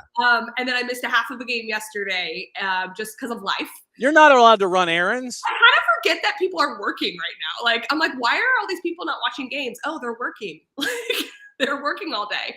So it's been nice to be able to do it. But every game has had a little bit different of a storyline, and I've enjoyed that. And even the 0-0 game was great. And there were lots of opportunities. One of the things that and probably because it's fresh in my mind, that I loved the Iran-New Zealand game last night. I thought 4 great goals, back and forth, 1 goal, 1 goal, 1 goal, 1 goal. And it was just so much fun. And the discrepancy in FIFA rankings between the two as well. So you bring up the part about the expanded format. You know, Iran was, I think they were saying they were 20th, if I'm not mistaken. And New Zealand was 85th. And it's a 2-2 game. Like, it was just, that to me really epitomizes like that anything can happen in this World Cup. And that's what's so fun, I think, about the group stage. Yeah, you end up with Qatar scoring at 93-59 to secure an equalizer. Exactly. 3rd latest goal, I think, in history of the tournament in the group stage to secure a point. You get Netherlands and Japan. That was another one of those that was a back and forth. And I know Japan has been on some folks' radars, maybe one of those dark horses and everything. And it was funny in the opening round in the Brazil match where folks were sitting there and saying in the Brazil-Morocco match, oh, Brazil, yeah, they're kind of flying below the radar. And I'm like, what? They're number 6 in the world. What are you talking about? What are you That's so funny. I will say, though, going into the game, I thought Morocco was going to win that game before it started, just because I thought, not that I don't think Brazil can go far in the tournament. I just thought it might kind of like take a little time. That's a tough first game, especially with what Morocco showed in 2022. Yeah. But I also at the same time was like, okay, let's see if it was a fluke. Let's see how good Morocco is. But they're doing so well through the youth national teams, winning a World Cup at the youth national team level, 4th place finish at the senior level. And they came out flying. Credit to Brazil to adapt, because it looked like Morocco was going to take a 2 or 3-0 lead in the first 20 minutes. Right. That was a really fun game, though. I'm excited to watch both of them throughout the rest of the tournament. How many more live shots do you have today? One more. Okay. Only one. I got you and one more. I'm doing Dallas, which is down, so that'll be fun. Okay, yeah, because, you get the chance to sit there and run smack to everybody back in Texas. Exactly. But like the hardest part of this is that I literally sit there for like a 3.5-4 minute hit, just hoping the dogs don't make noise. Like it is so stressful. So you're still dog sitting Owen's buddy? Just till today, and then I'm down to one dog again. I actually later today will be down to just Owen. So okay, well, but us. We don't care if Owen and his buddy are sitting there and they're flying around in the background. You can probably hear they were playing for like 30 seconds. I was like, "What is going on?" And then they stopped. So yeah, mommy looked over at the left hand side, and Owen was like, "Okay." Literally, Owen knows the look. So. Yeah, Owen knows that. As always, it's great to catch up with you, and great to see that. And by the way, if you don't follow Kacey on her socials, Kacey D. White on the Insta, the Gram, or the IG, whatever the kids call it, she's posting like all these pictures of all these double boxes where she's in and getting to talk about everything all around the planet. So it's fun to see you working your way and sitting there and saying, okay, I'm here, all these different places. It's really cool to see that you're making that kind of an inroad when it comes to everything here in the tournament. Thank you. It's been fun. Major League Soccer's gotten me a lot of those opportunities with different Fox affiliates around the country, and the times are crazy because of being on the East Coast and all of that. But it's been great, and then also just speaking to some old friends and things that I've done in the past. So covering a World Cup in any capacity is such a privilege, and I've really enjoyed it. And Kirk Reynolds is our resident wizard in getting all of the stuff. He's amazing. His spreadsheet, I'm sure, is massive. Okay, go continue hydrating. We got matches this afternoon. When's your Dallas live shot? It is, I believe, 12:15. They said 17, but 12:15 Eastern. Okay, 12:15 Eastern. And so for those of you that have cable here, you can watch on the FOX affiliates, and you can go into the high numbers in the 4400s and see Kacey's live shot at 12:15 Eastern. We will catch up with you next week to talk things. USA will have played again. We'll talk about Australia, and we'll talk about match 3 in the group stage coming up. It's always great to see you, my friend, and give Owen a big hug and a treat. I will. Sounds good. Have a good Tuesday. All right, you too. There goes Kacey D. Where she be? She be at home, and she be on Fox 4 in Dallas coming up in a little under 2 hours. So that is Kacey D, and it's always great to catch up with her on our Tuesdays. Morning, Dell. And Dell was going back and forth with me yesterday, and as they were trying to come in, and hopefully the experience in Section 217 was cool. And I don't know how long Dell is here, but I'm glad that he made the trek.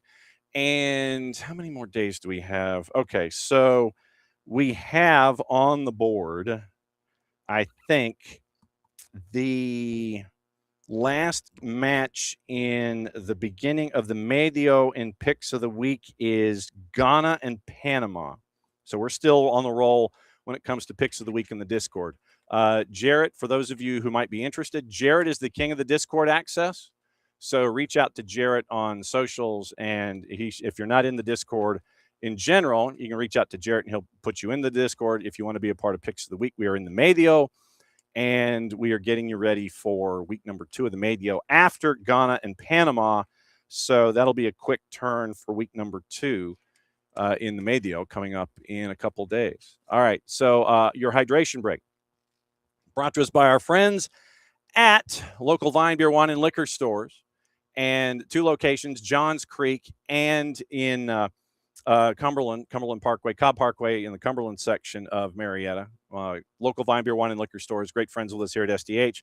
Glad to be able to go and hang out with them at their various locations and do live shows and have them be a part of everything as we continue to grow here in 2026. So everyone, if you would please, if you can do so safely, we're not going to take the full 3 minutes, but nevertheless, we are going to go ahead and hydrate. But what we will do as a part of the hydration break is we will get you into some of the sound from yesterday, and we're going to spend a lot of time with Cabo Verde. I know this will surprise you, but yesterday in the mix zone, Virginia, man of the match. And we'll go through the numbers here in a bit as to how incredible defensively it was for Cabo Verde. And we had, Kacey discuss what it's like to have that kind of discipline to defend. So we'll get into that in a bit. But here's Virginia after the match in the mix zone discussing, and he was holding his trophy presented by the beer of their the representative beer. He was holding his trophy. I'd love to know, does he have to have the trophy back, or does he get to take that with him back on the bus? Anyway, here's Virginia mix zone after the match. I feel very proud. For me, it's an honor to represent my country. We do this with passion, with love, because we are from a small country with little bit condition, and our qualification was very difficult also in a group with Cameroon, Libya and Cameroon. But we know if we work and if we follow the plan of the coach, we had a great chance to qualify. Today the dream come true. We compete against Spain, and it's one of the best national teams in the world. And we are very, very happy, very proud of all of the players, all the people from Cape Verde. Virginia, after the match, you can catch the full part of that interview from the mix zone on SDH's socials. So you can go back and listen to that as we go. Speaking of the mix zone, one of the first ones out was Steven Moreira. We know Steven from his time with Columbus Crew. And so here is part of the conversation that the assembled media got to have with Steven Moreira after the match and the goalless draw. Moreira, a part of that back line that kept Spain in check for a full 90 plus. Mean to you? Everything. Listen, I don't realize for the moment what we did against Spain. I'm just proud of my country, of my teammates, of my family. That's it. Can you already believe what just happened? Yeah, all dream. Honestly, and when we wake up this morning, the vibes was good, no pressure, just play free. We did a really good game with our heart. We fight until the end, and our goalkeeper was doing a crazy game too, so I'm very proud of him. Nesse momento, Cabo Verde está na festa. Mensagem para o povo de Cabo Verde. Steven Moreira after the match. And then we had to wait, understandably so. The Cabo Verde locker room got loud, and I know that shocked you. But there was, through the mix zone, it took an hour after the match had completed and the initial round of interviews. The Spain team, they made their way very, very quickly through the mix zone, a couple of players at a time with escorts, and they might have been shaking a hand or two just to say hi to local journalists, but that was about it. Then it was an hour, and then you started seeing the Cabo Verde players working their way through. And one of those was Pico Lopez. And if you missed the article this morning, it's at soccerdownhere.net, detailing his path to this particular point and what happened yesterday. So here is our conversation with Pico Lopez in the mix zone as they were trying to file out literally 2 hours after the match was over. So here's Pico Lopez with SDH. Has it sunk in yet? Yeah, I think it has there in the dressing room. I think after the game it was just still a bit surreal, the feeling, and it's hard because it's a point, it's a clean sheet, like we haven't scored, but it's something to be proud of as well. The discipline that you guys had defensively, only the one foul, and it was insane how you guys kept them in check. What was it like to be in that sync today? Yeah, look, I suppose it was 100% focus on the game. We knew we couldn't switch off for a moment because they'd punish us. They're a great team. They had so much of the ball, but we knew like that if we were organised defensively, we could frustrate them. Another day we were hoping to catch some of the counter-attack, but I suppose it was difficult for that. Now, has your phone blown up officially? Yeah, it's just a lot of messages there from people back home, and I'll try to get back to everybody. Like I say, it's a really proud moment for me and my family, like, and to have the support that I've had, it really means the most. What does this mean, honestly, from 30,000 feet or anything? What does this mean to you think going forward? Look, it just goes to show you, like we can mix it with some of the best teams in the world. Will it be difficult? And was it difficult? Yes, 100%. It was, like, but we knew this is the World Cup. The biggest teams, the best teams are here, like, and we're here as well. So we have to be here to compete. We'll enjoy today, but the most important thing now is to recover and focus on Uruguay. Pico Lopez after the match, and one more interview from the Cabo Verde mix zone. You'll also hear the voice of Jonathan Jackson. CJ Dos Santos, and we've talked about CJ. CJ literally, let me get the date. I want to find the date. CJ activated his one-time international switch, and he changed his citizenship designation to Cabo Verde. And this was May the 19th was when San Diego FC made the call to CJ Dos Santos to back up Vojinha. Literally, first senior call-up after making the FIFA-authorized switch, joined him for the March 26 international window. They announced the World Cup roster. So he has his first national team camp in March, named to the roster in May, and is a part of now the Cabo Verde 26-man. Born in the U.S., Cape Verdean father, Portuguese mother. Represented the U.S. at the youth level, 2017 FIFA U17 World Cup, 2019 FIFA U20 World Cup. Last season with San Diego FC, 10 clean sheets and 30 starts. Entering as one of the four nations making their debut, Cabo Verde, Curacao, Jordan, and Uzbekistan in Group H. So CJ flips from the U.S. to Cabo Verde in March. Named to the team in May to learn from Vojinha. Here is our conversation with CJ Dos Santos about what it's like for him to be a part of this and learn. Nothing like having your first international camp in March. You make the international switch. One camp in March, named the team in May, have the moment like you did at Atlanta Stadium yesterday. So here is the conversation that we had with CJ Dos Santos as he was trying to make his way to the buses so they could get back to the hotel. Going to the next match and it really puts us really takes us in the right direction, taking this tournament with the right foot forward. So it's going to put us in the right direction for sure. Now tell me, how does it feel going from winning your group in qualification to qualify and then coming here holding the number 2 country in the world to a goal, not just inside and outside, but all over the world, and bringing the vibes to it? No, you can't help but love the passion that you feel from everywhere around the world. The Cape Verdeans within the country, here in the United States, and Portugal, Holland, Luxembourg, France, everywhere around the world, you can't help but feel that alegria, that joy, and that passion from everybody across the world. Okay, and tell me about your legend, Vojinha. That performance today? He was always a legend, but now he was always a legend for this club and for me personally, as he's an amazing human being, and he's been so helpful with me in my transition coming to this team. Love it. And yeah, this just solidifies his place in football lore and in World Cup history. Awesome, man. Got some, John? Yeah, CJ, I was just going to ask you on the Virginia talk.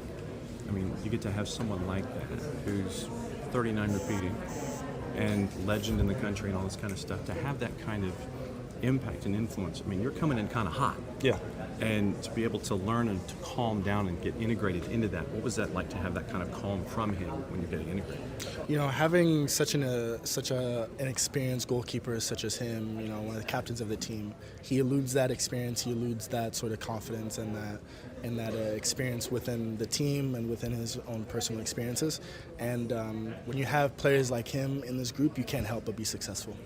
Has this day sunk in yet?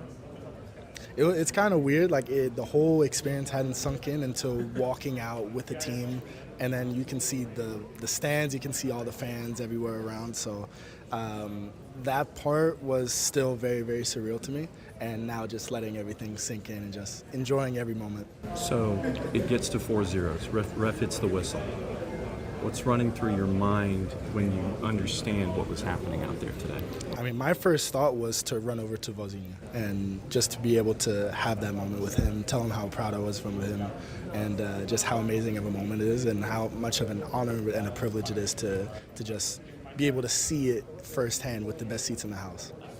Cesar dos Santos learning alongside Vozinha and Cabo Verde. All right, so let's get into the numbers. We'll get into the other scores from yesterday, get you into the matchups from today, and we'll give you the rest of the news because we did mention with Bart, Hervé Renard now is taking over in Tunisia. We'll update that situation as well as to why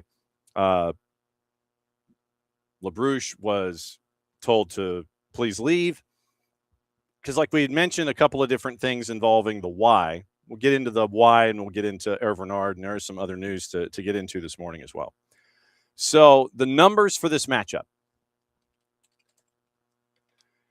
In this craziness, and Vozinha was listed at 8 saves.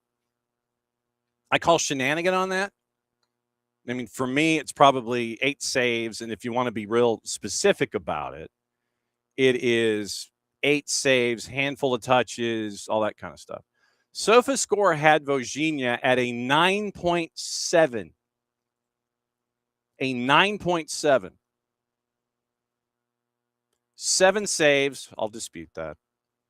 Goals prevented, basically 1.5, 1.45.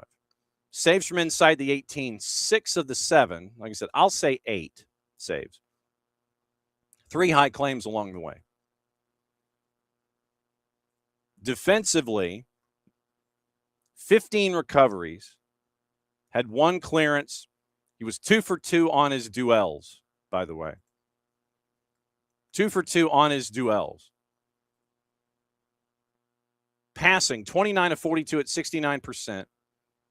5 base of 10 long balls, 5 of 14 passing in the opposition half. So basically, long balls being 10 of 23, 5 of 14. So he was 5 of 9 elsewhere with long balls. 5 of 9 long balls inside his own half, 24 of 28 inside his own half. 5 of 14 made it as long balls into the attacking half. Then the touches, and this was the number that stuck. 65 touches for Vozinha. They had him at 68 yesterday. 65 touches. Most for a keeper in World Cup history. 10 carries, total progression just under 36 meters. So that was Vozinha yesterday. Then, and let me see if I kept the numbers or if I got rid of them. So we're going to have to, I got rid of them. So we're going to have to do some math here. So we're going left to right. The back line, Sidney Lopez Cabral, who got the 1 foul and the 1 card, punched a 6.9.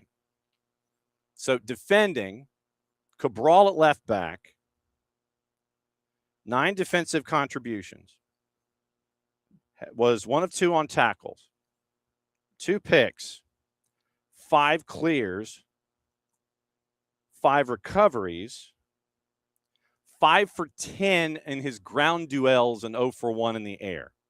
So let's go 5 for 10 on the ground.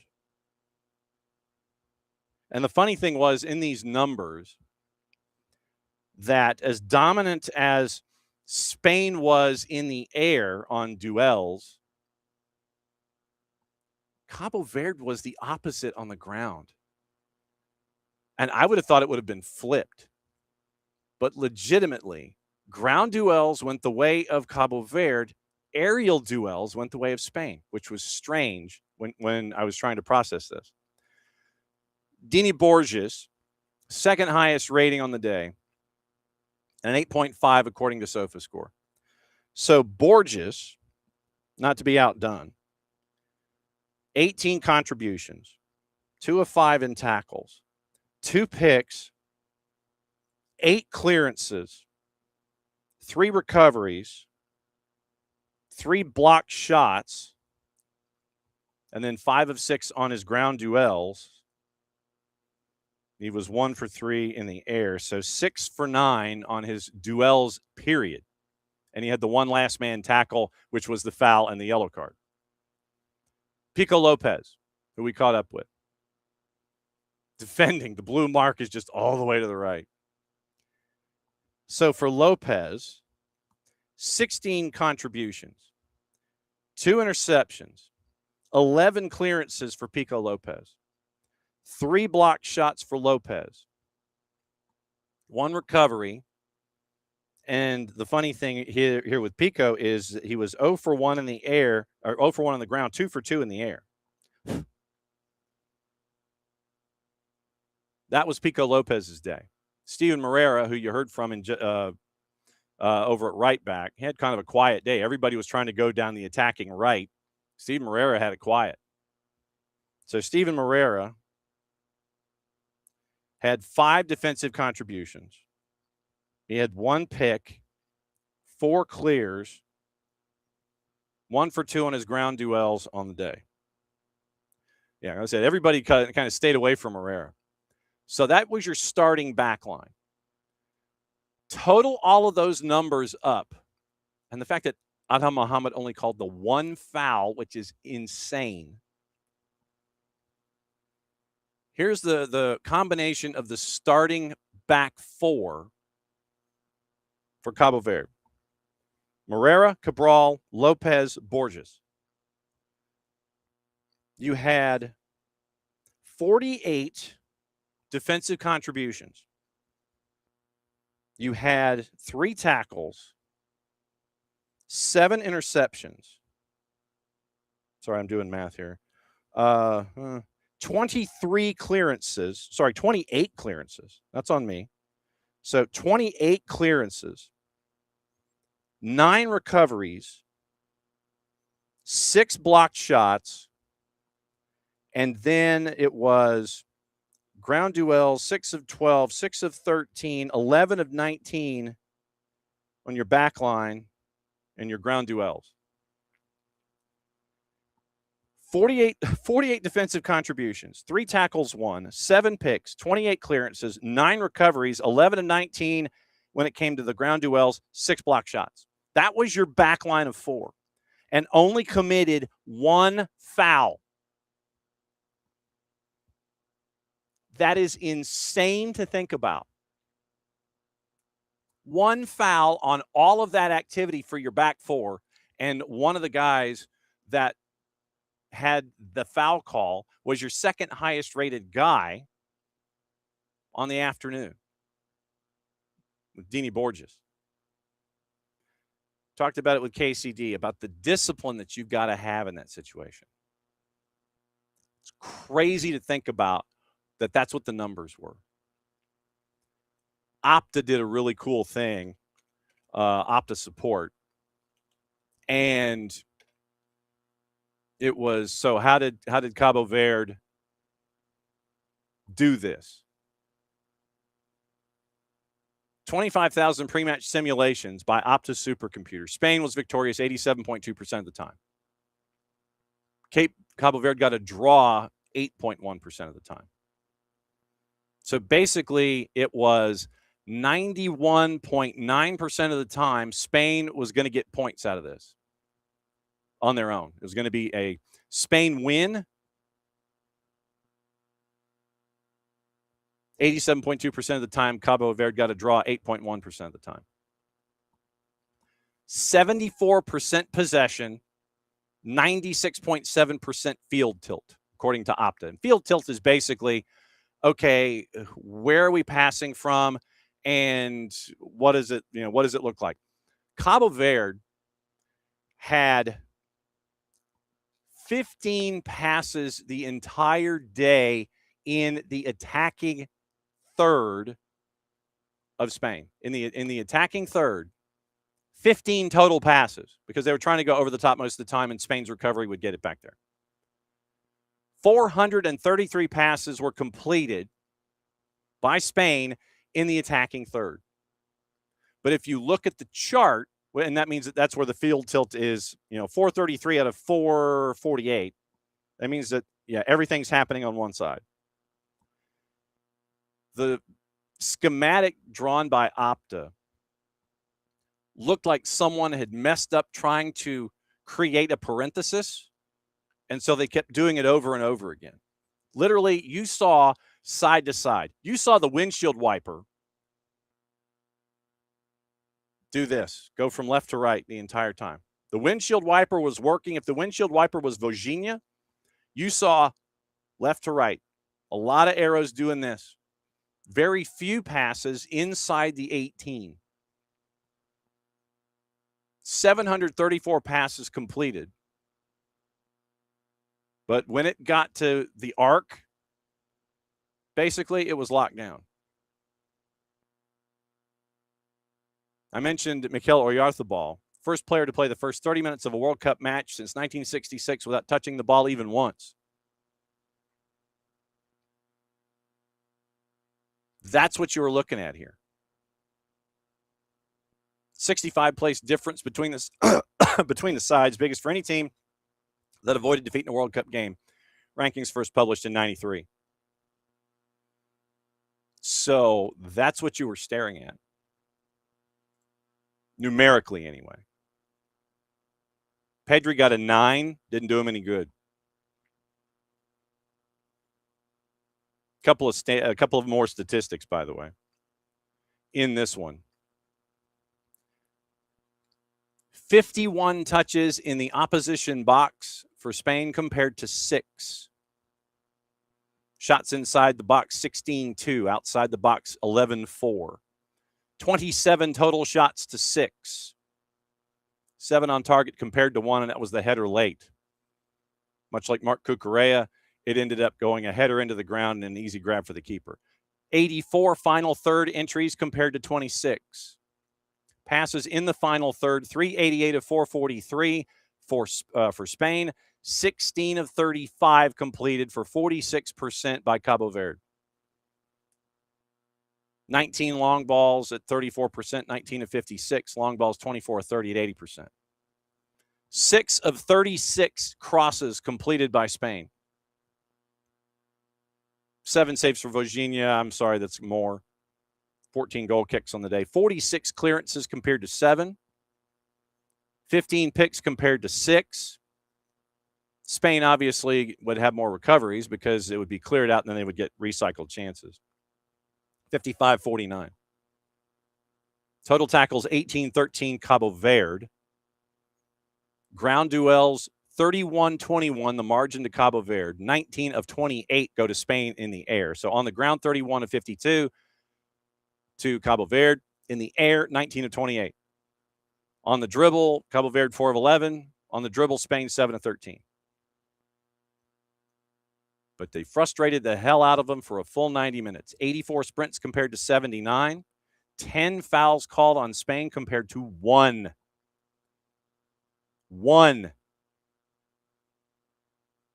And Cabo Verde still ended up at 26% possession because of all the defending they had to do, running 3 kilometers more on the day than Spain, 106.1 to 103.1. So that's what you're getting into. And I'm still fonting up CJ Dos Santos for no good reason because I'm so locked into talking. So that's what you got from Cabo Verde. Literally, that is what you got. Typhoon Bernard's dark horse is Norway. They're in match number 2 today. But yesterday, like I said, we have all these highlights, and I think they're just going to have to sit just because we got all this stuff to talk about.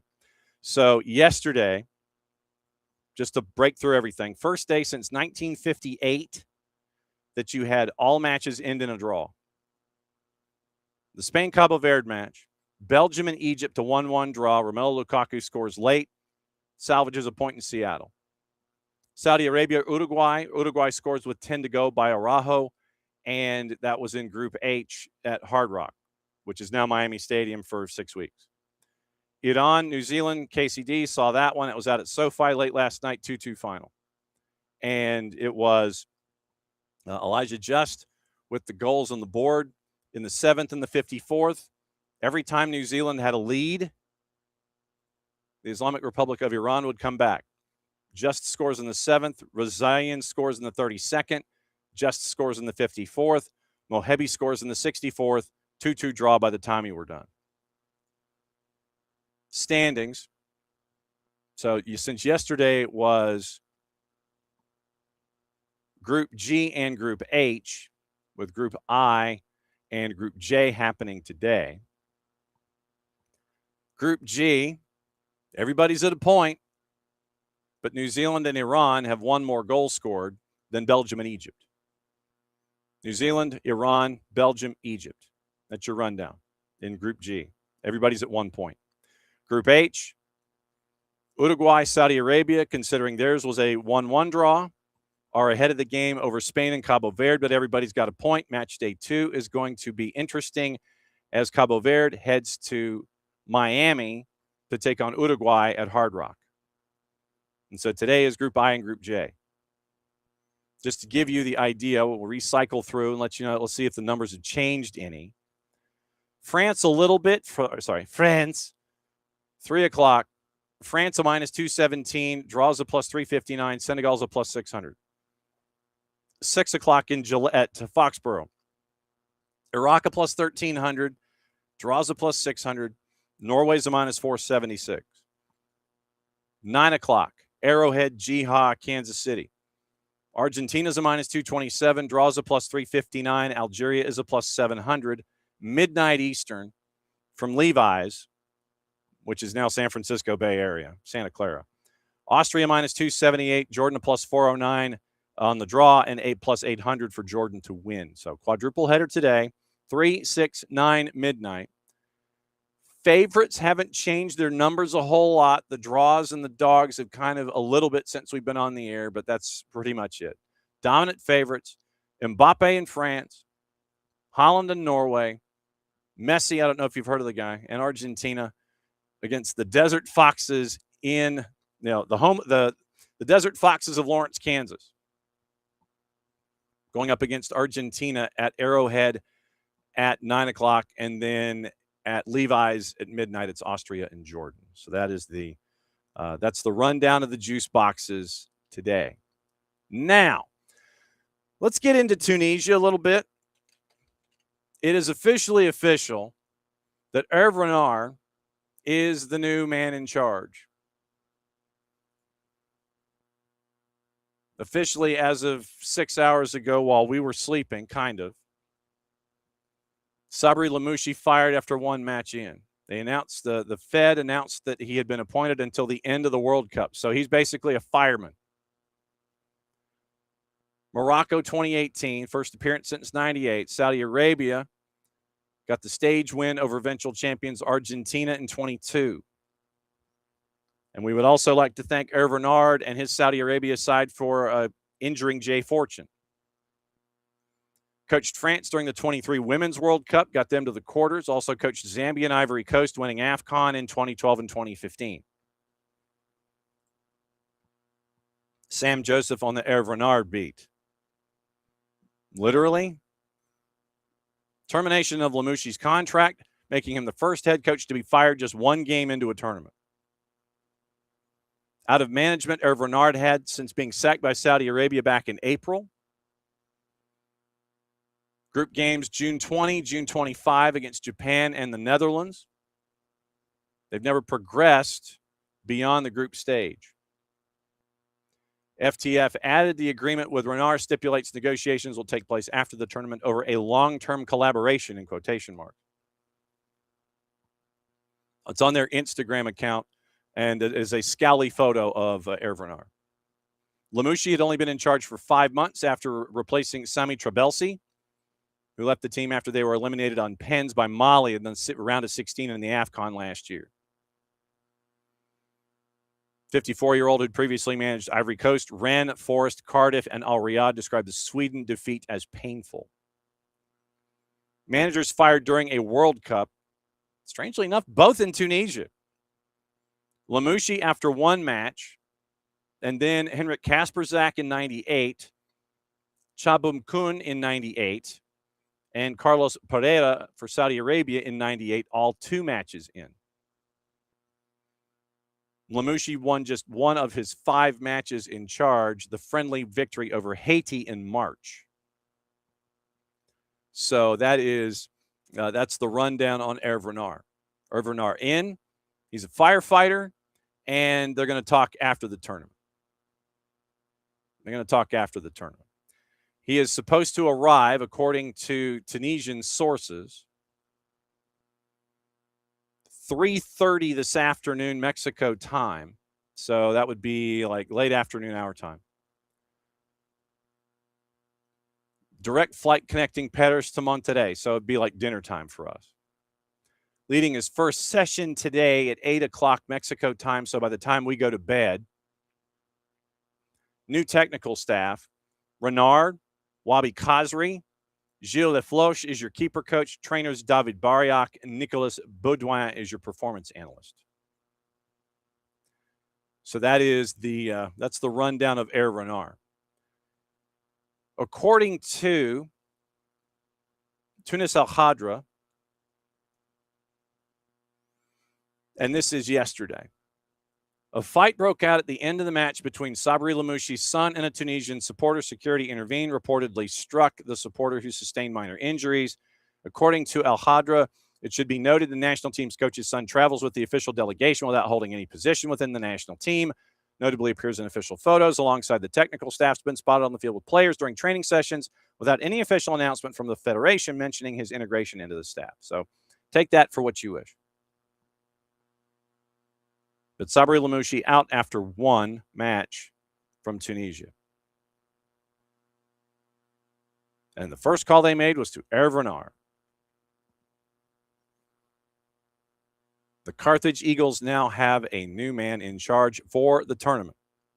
So we'll see what happens there. And you have all of the Photoshop stuff with him now wearing the gear and all that. Al Khadra continues by saying Jan Valeri's substitution during the match against Sweden sparked a controversy within the delegation. Valeri did not appreciate being taken off the pitch, remained motionless for several moments before leaving the pitch, visibly expressing his incomprehension. Wabi Khazri, the assistant coach, had to intervene to convince him to make way for Mohamed Belhaj Mahmoud. That's from Radio Mosaic FM. And Hervé Renard was interviewed by Tunisian radio this morning, or by RMC Sport, and out of France, and he confirmed having accepted without hesitation. Apparently, according to other published reports out of Tunisian media, yesterday, Lamouchi arrived at the national team training headquarters in a private car, despite the decision to dismiss him, coinciding with the arrival of Monzer El Kabir, who was dispatched by the Tunisian Federation to oversee the training session. According to the same sources and Rast Tunisia, Lamouchi prevented Monzer El Kabir from leading training, asserting that he remains a national team coach in a scene that reflected a state of confusion, division, and chaos within the national team and the Federation. So, several members of the Federal Bureau of the Fed demanded the convening of the emergency meeting, and that was what, after the match, led to the dismissal. So that is where we are with Khadri, and we'll keep an eye on Tunisia, which already has its own soap opera now attached. So That's yesterday, and that's today. I'm trying to see if there's anything in the clip farm that I might have missed. I think we're good there. All right, gossip, rumor, and innuendo. What to watch, where to watch it, how to watch it. That is brought to us by our friends at Fanatis, fntz.co/soccer down here. And it's easy. Everything short of the midnight match is on Big FOX. France, Senegal, Iraq, Norway, Argentina, Algeria, 3, 6, and 9. Austria, Jordan is on FS1. And it looks like FS2 is simulcasting as well. USL Championship tonight on the Plus. Tulsa, Monterey Bay. That one's at 8:30 from Tulsa. Fox O&E has your quadruple header, as does Peacock with your Telemundo version. Brought to us by our friends at Fanatis, fntz.co/soccer down here. That link is important. It helps out us. It helps out you. It helps out them. You get all the BNs, which means you get kept up to date on everything going on in AFCON, CAF Champions League, qualifiers. U17 had their competition a couple weeks ago. So all of that, you get at Fanatis. I mean, you get it to all the BNs in Fanatis, Libertadores, Sudamericana. You get in season, you get leagues in Europe. You get Liga 1 Max Pro out of Peru, TVV out of Venezuela. But if you've got cable, you can get TVV. CDO2 out of Chile. You get, like I said, Liga 1 Max Pro out of Peru. A lot of the A and B divisions in nations in South America. Tigo Sports, CATV, Copa Argentina on TIC, their coverage of Argentina as they get ready for the match tonight is probably off the wall, and that's probably where I'm going to go when we're off the airs to see what their coverage is in Kansas City as Argentina gets ready to take on the Desert Foxes of Lawrence. That's got to be a T-shirt. The Desert Foxes of Lawrence. Les Fennecs de Lawrence. Got to be the Desert Foxes of Lawrence. So we'll keep an eye on all that stuff. Now, gossip, rumor, and innuendo with everyone and everything outside of the Hervé Renard hiring, which has officially happened. So now you have Livramento out of the World Cup, according to news from Tom Hamilton of the Four Letter. Tino Livramento out of the competition. Trevor Chalobah has been called up as his replacement. Livramento picked up the calf injury in training on Sunday, likely to be out for 6 weeks. Out of the World Cup, Livramento out, Chalobah in. Statement from the FA. Arrangements now being made for the Chelsea defender to make the journey to the team's base camp in Kansas City. Rest of the squad's going to head to Dallas for the opening fixture against Croatia on Wednesday. Livramento was big to Thomas Tuchel's plans, played in the second half of England's 1-0 win over New Zealand and Florida, unused sub in the warm-up against Costa Rica. So Tino Livramento out, Trevor Chalobah in. You've got also, I'm trying to see if we have our early go-round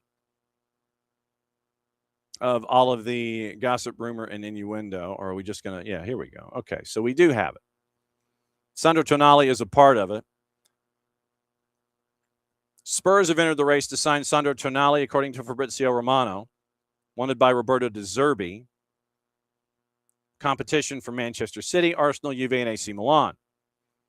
Tonali's future is increasingly uncertain. Contract to expire in 2 years. Might be the last chance that that Newcastle might get something around £80 million. Chelsea tracking Crystal Palace center back Maxence Lacroix, according to the four-letter paper. Lacroix is playing for France. France has a contract through 29, reportedly attracting interest from Arsenal and Real Madrid, reportedly ready to consider his options. Chelsea held talks with Atalanta right back Marco Palestra 2 weeks ago, according to Nicola Shira. However, the Serie A club are holding out for the bids of €50 million this summer. United considering a move to sign West Ham's Crescencio Somerville, according to The Athletic. Currently at the World Cup for the Netherlands, transfer expected to cost in the region of £50 million. Real Madrid lodged an inquiry for Dortmund midfielder Felix Nemeka, according to Sky Germany. Jose Mourinho likes him. 25-year-old under contract at Dortmund until 2030. Does have €70 million release clause that becomes active from next summer. Bayern Munich set to sign PSV forward Ismail Saibati in a transfer offer worth in excess of €50 million, according to TalkSport, which probably means Crook and Jacobs. Moroccan international He's undergoing his Bayern medical in the U.S. now, apparently. 15 league goals in 27 matches in the Eredivisie. Can play several different positions, likely featuring as the understudy to Harry Kane. Also, Newcastle set to step up their pursuit of Osasuna winger Victor Munoz, according to the four-letter paper. Release clause of €40 million, which has alerted the likes of Roma and Bayer Leverkusen. Want to add several young players to their ranks, with Wolves' exciting 18-year-old Mateus Mane also on their radar. Women's side, Lyon have announced the signing of Caroline Weir, formerly of Real Madrid, in advanced talks with her and confirmed the departure on a free after 4 years in her previous locale. PSG, according to Fabrice Hawkins, 20-year-old midfielder Sini Mayulu set to snub interest from Bayern and Chelsea and ink a new deal with PSG. Nicolas Shira, United midfielder Manuel Ugarte has been offered to AC Milan where he could rejoin Ruben Amorim. Fabrizio Romano, Bayern Munich, close to completing a €55 million deal for Eintracht Frankfurt's Nathaniel Brown, who's already agreed to personal terms. West Ham, according to Football Insider, keeping tabs on Watford and Australia winger Nestori Irankunda. Team talk, Newcastle have informed Nick Pope he's free to leave this summer. Leeds have ruled themselves out of a move. Speaking of Leeds, according to Football Insider, preparing a bid to sign 22-year-old Sporting center back Ousmane Diomande, €75 million release clause. Matteo Moretto. Celta de Vigo have established contact with reps from Girona's Azzedine Unahi. Sky Germany, Werder Bremen have reached an agreement in principle to sign for Fortuna Düsseldorf forward attacker Cedric Itten. And Fabrizio Romano has Udinese activating the clause in Nicolo Zaniolo's loan deal from Galatasaray, making it permanent. So let's see what Ben Jacobs has on his table. And if there is anything hanging out with our buddy Ben while he is tracking the U.S. So he is out on the West Coast, getting a lot of stuff done. Mentioned Victor Munoz and the optimism of the deal. Magpies' top target to replace Anthony Gordon. Growing interest in Lee Han-byum from clubs in England and Germany. Midtjylland willing to sell the 23-year-old South Korean defender this summer. 49 appearances for club and country this year. We mentioned Tim Payne joining Club Olimpia out of Paraguay. Right back joining him from Wellington Phoenix. Club Olimpia is excited, as are the fans. We mentioned Crescencio Somerville. We mentioned Sandro Tonali. We mentioned Trevor Chalobah. Manchester United want to sell Marcus Rashford after Barcelona chose not to trigger the €30 million option to buy. The clause expired back on Monday. Set to return to preseason training with Manchester United after the World Cup. Barcelona's is open to another season-long loan, but Manchester United currently against this option. United have informed Barca on their position. There's a £40 million release clause for all clubs except for Liverpool and Manchester City. Sale for less than this number is not discounted. Real Madrid confirming Tony Rudiger is extended until the summer of 27. They have the artwork with him sitting in a rather ornate chair with framed photos / paintings of him with the trophies that he has been a part of since he's been there at Real Madrid. So Rudiger extended.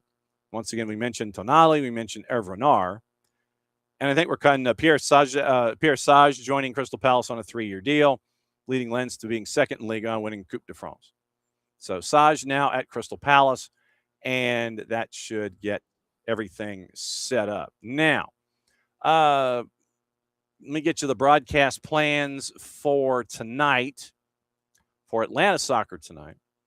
And let's see, checking my mail as we are here. Now, tonight, we're going to start off 92.9 The Game in the Odyssey app and the 92.9 The Game YouTube channel. It is 6 to 7:40. 6 to 7:40. 92.9 The Game in the Odyssey app. Maddie's going to be there with Jason. They're going to break down the afternoon's France-Senegal match, set the table for Argentina's title defense. Kicks off tonight against Algeria. It is baseball, I believe, that is on 92.9 The Game after 7:40. So 6 to 7:40. Atlanta soccer tonight. 92.9 The Game, Odyssey app, 92.9 The Game YouTube channel. Along those lines, before we get out of here, one more thing to discuss and divulge. It is why Atlanta Soccer Tonight is must listen to stuff. Maddie and Jason, the 343 from last night's AST. 92.9 The Game, the Odyssey app, and the Off the Woodwork podcast section at 929thegame.com. I'm going to start with number one. Cabo Verde, they committed just one foul in the 90 minutes against Spain. That's impressive just in and of itself. But to do that when you're defending as much as they did, and to have to make some of the tackles that they did, so impressive. I'm not the one who's usually super excited about the defending, but they did a great job with it. Number two, I think Vocinia and just the whole story about him, and we shared a clip from the Mix Zone on Soccer Down Here. Go check that out, where he was talking about his grandparents and talking about his mom. I was doing a little bit of research. He couldn't get his mom in, unfortunately, because of kind of the late start on the visa process and also the cost of the visa process. Hopefully that could potentially change, especially if they make a knockout round game. But his story is just fascinating that he's still going at 40 years old. His dad wanted to name him after Jorge Valdano, the legendary Argentine striker. That couldn't get done for some reason with just the naming authorities or whatever in Cabo Verde. So he went with a Brazilian player, Josimar. His real first name is Josimar. And Josimar scored two of the best goals you'll ever see at a World Cup in the 1986 World Cup for Brazil, a fullback who attacked like crazy. So this guy gets named after an attacking fullback, and he ends up playing goalkeeper and has one of the most historic days. I'm going to leave number three for you, Maddie. Just the fact that all this today, the entire world was talking about something that happened in a stadium that we get to call home on a regular basis. I will say it was really cool. I think especially for it to happen at Atlanta Stadium, a place where we go all the time for Atlanta United, for so many other big matches, and getting the chance to have that moment. I think, sitting in the press box, getting to just take it in. I think I took a big deep breath before the game actually kicked off, because it was just like a wow. I know for me personally, it was a big moment. I mean, it's something I never thought would happen, and here we are. It's one where I don't think I'm going to get emotional about it yet. I think it'll hit me later on down the line, but not going to lie to you, I don't know. Today was really cool. I think especially having that moment and that historic moment between Spain and Cabo Verde today, that was really special. That was fun. We'll talk more about how cool it was over on YouTube. And yeah, I think it's going to hit me when all this is done after that semifinal. It's been a wild ride, and we've got 7 more games coming in Atlanta. Atlanta soccer tonight, 6 to 7:40, 92.9 The Game in the Odyssey app.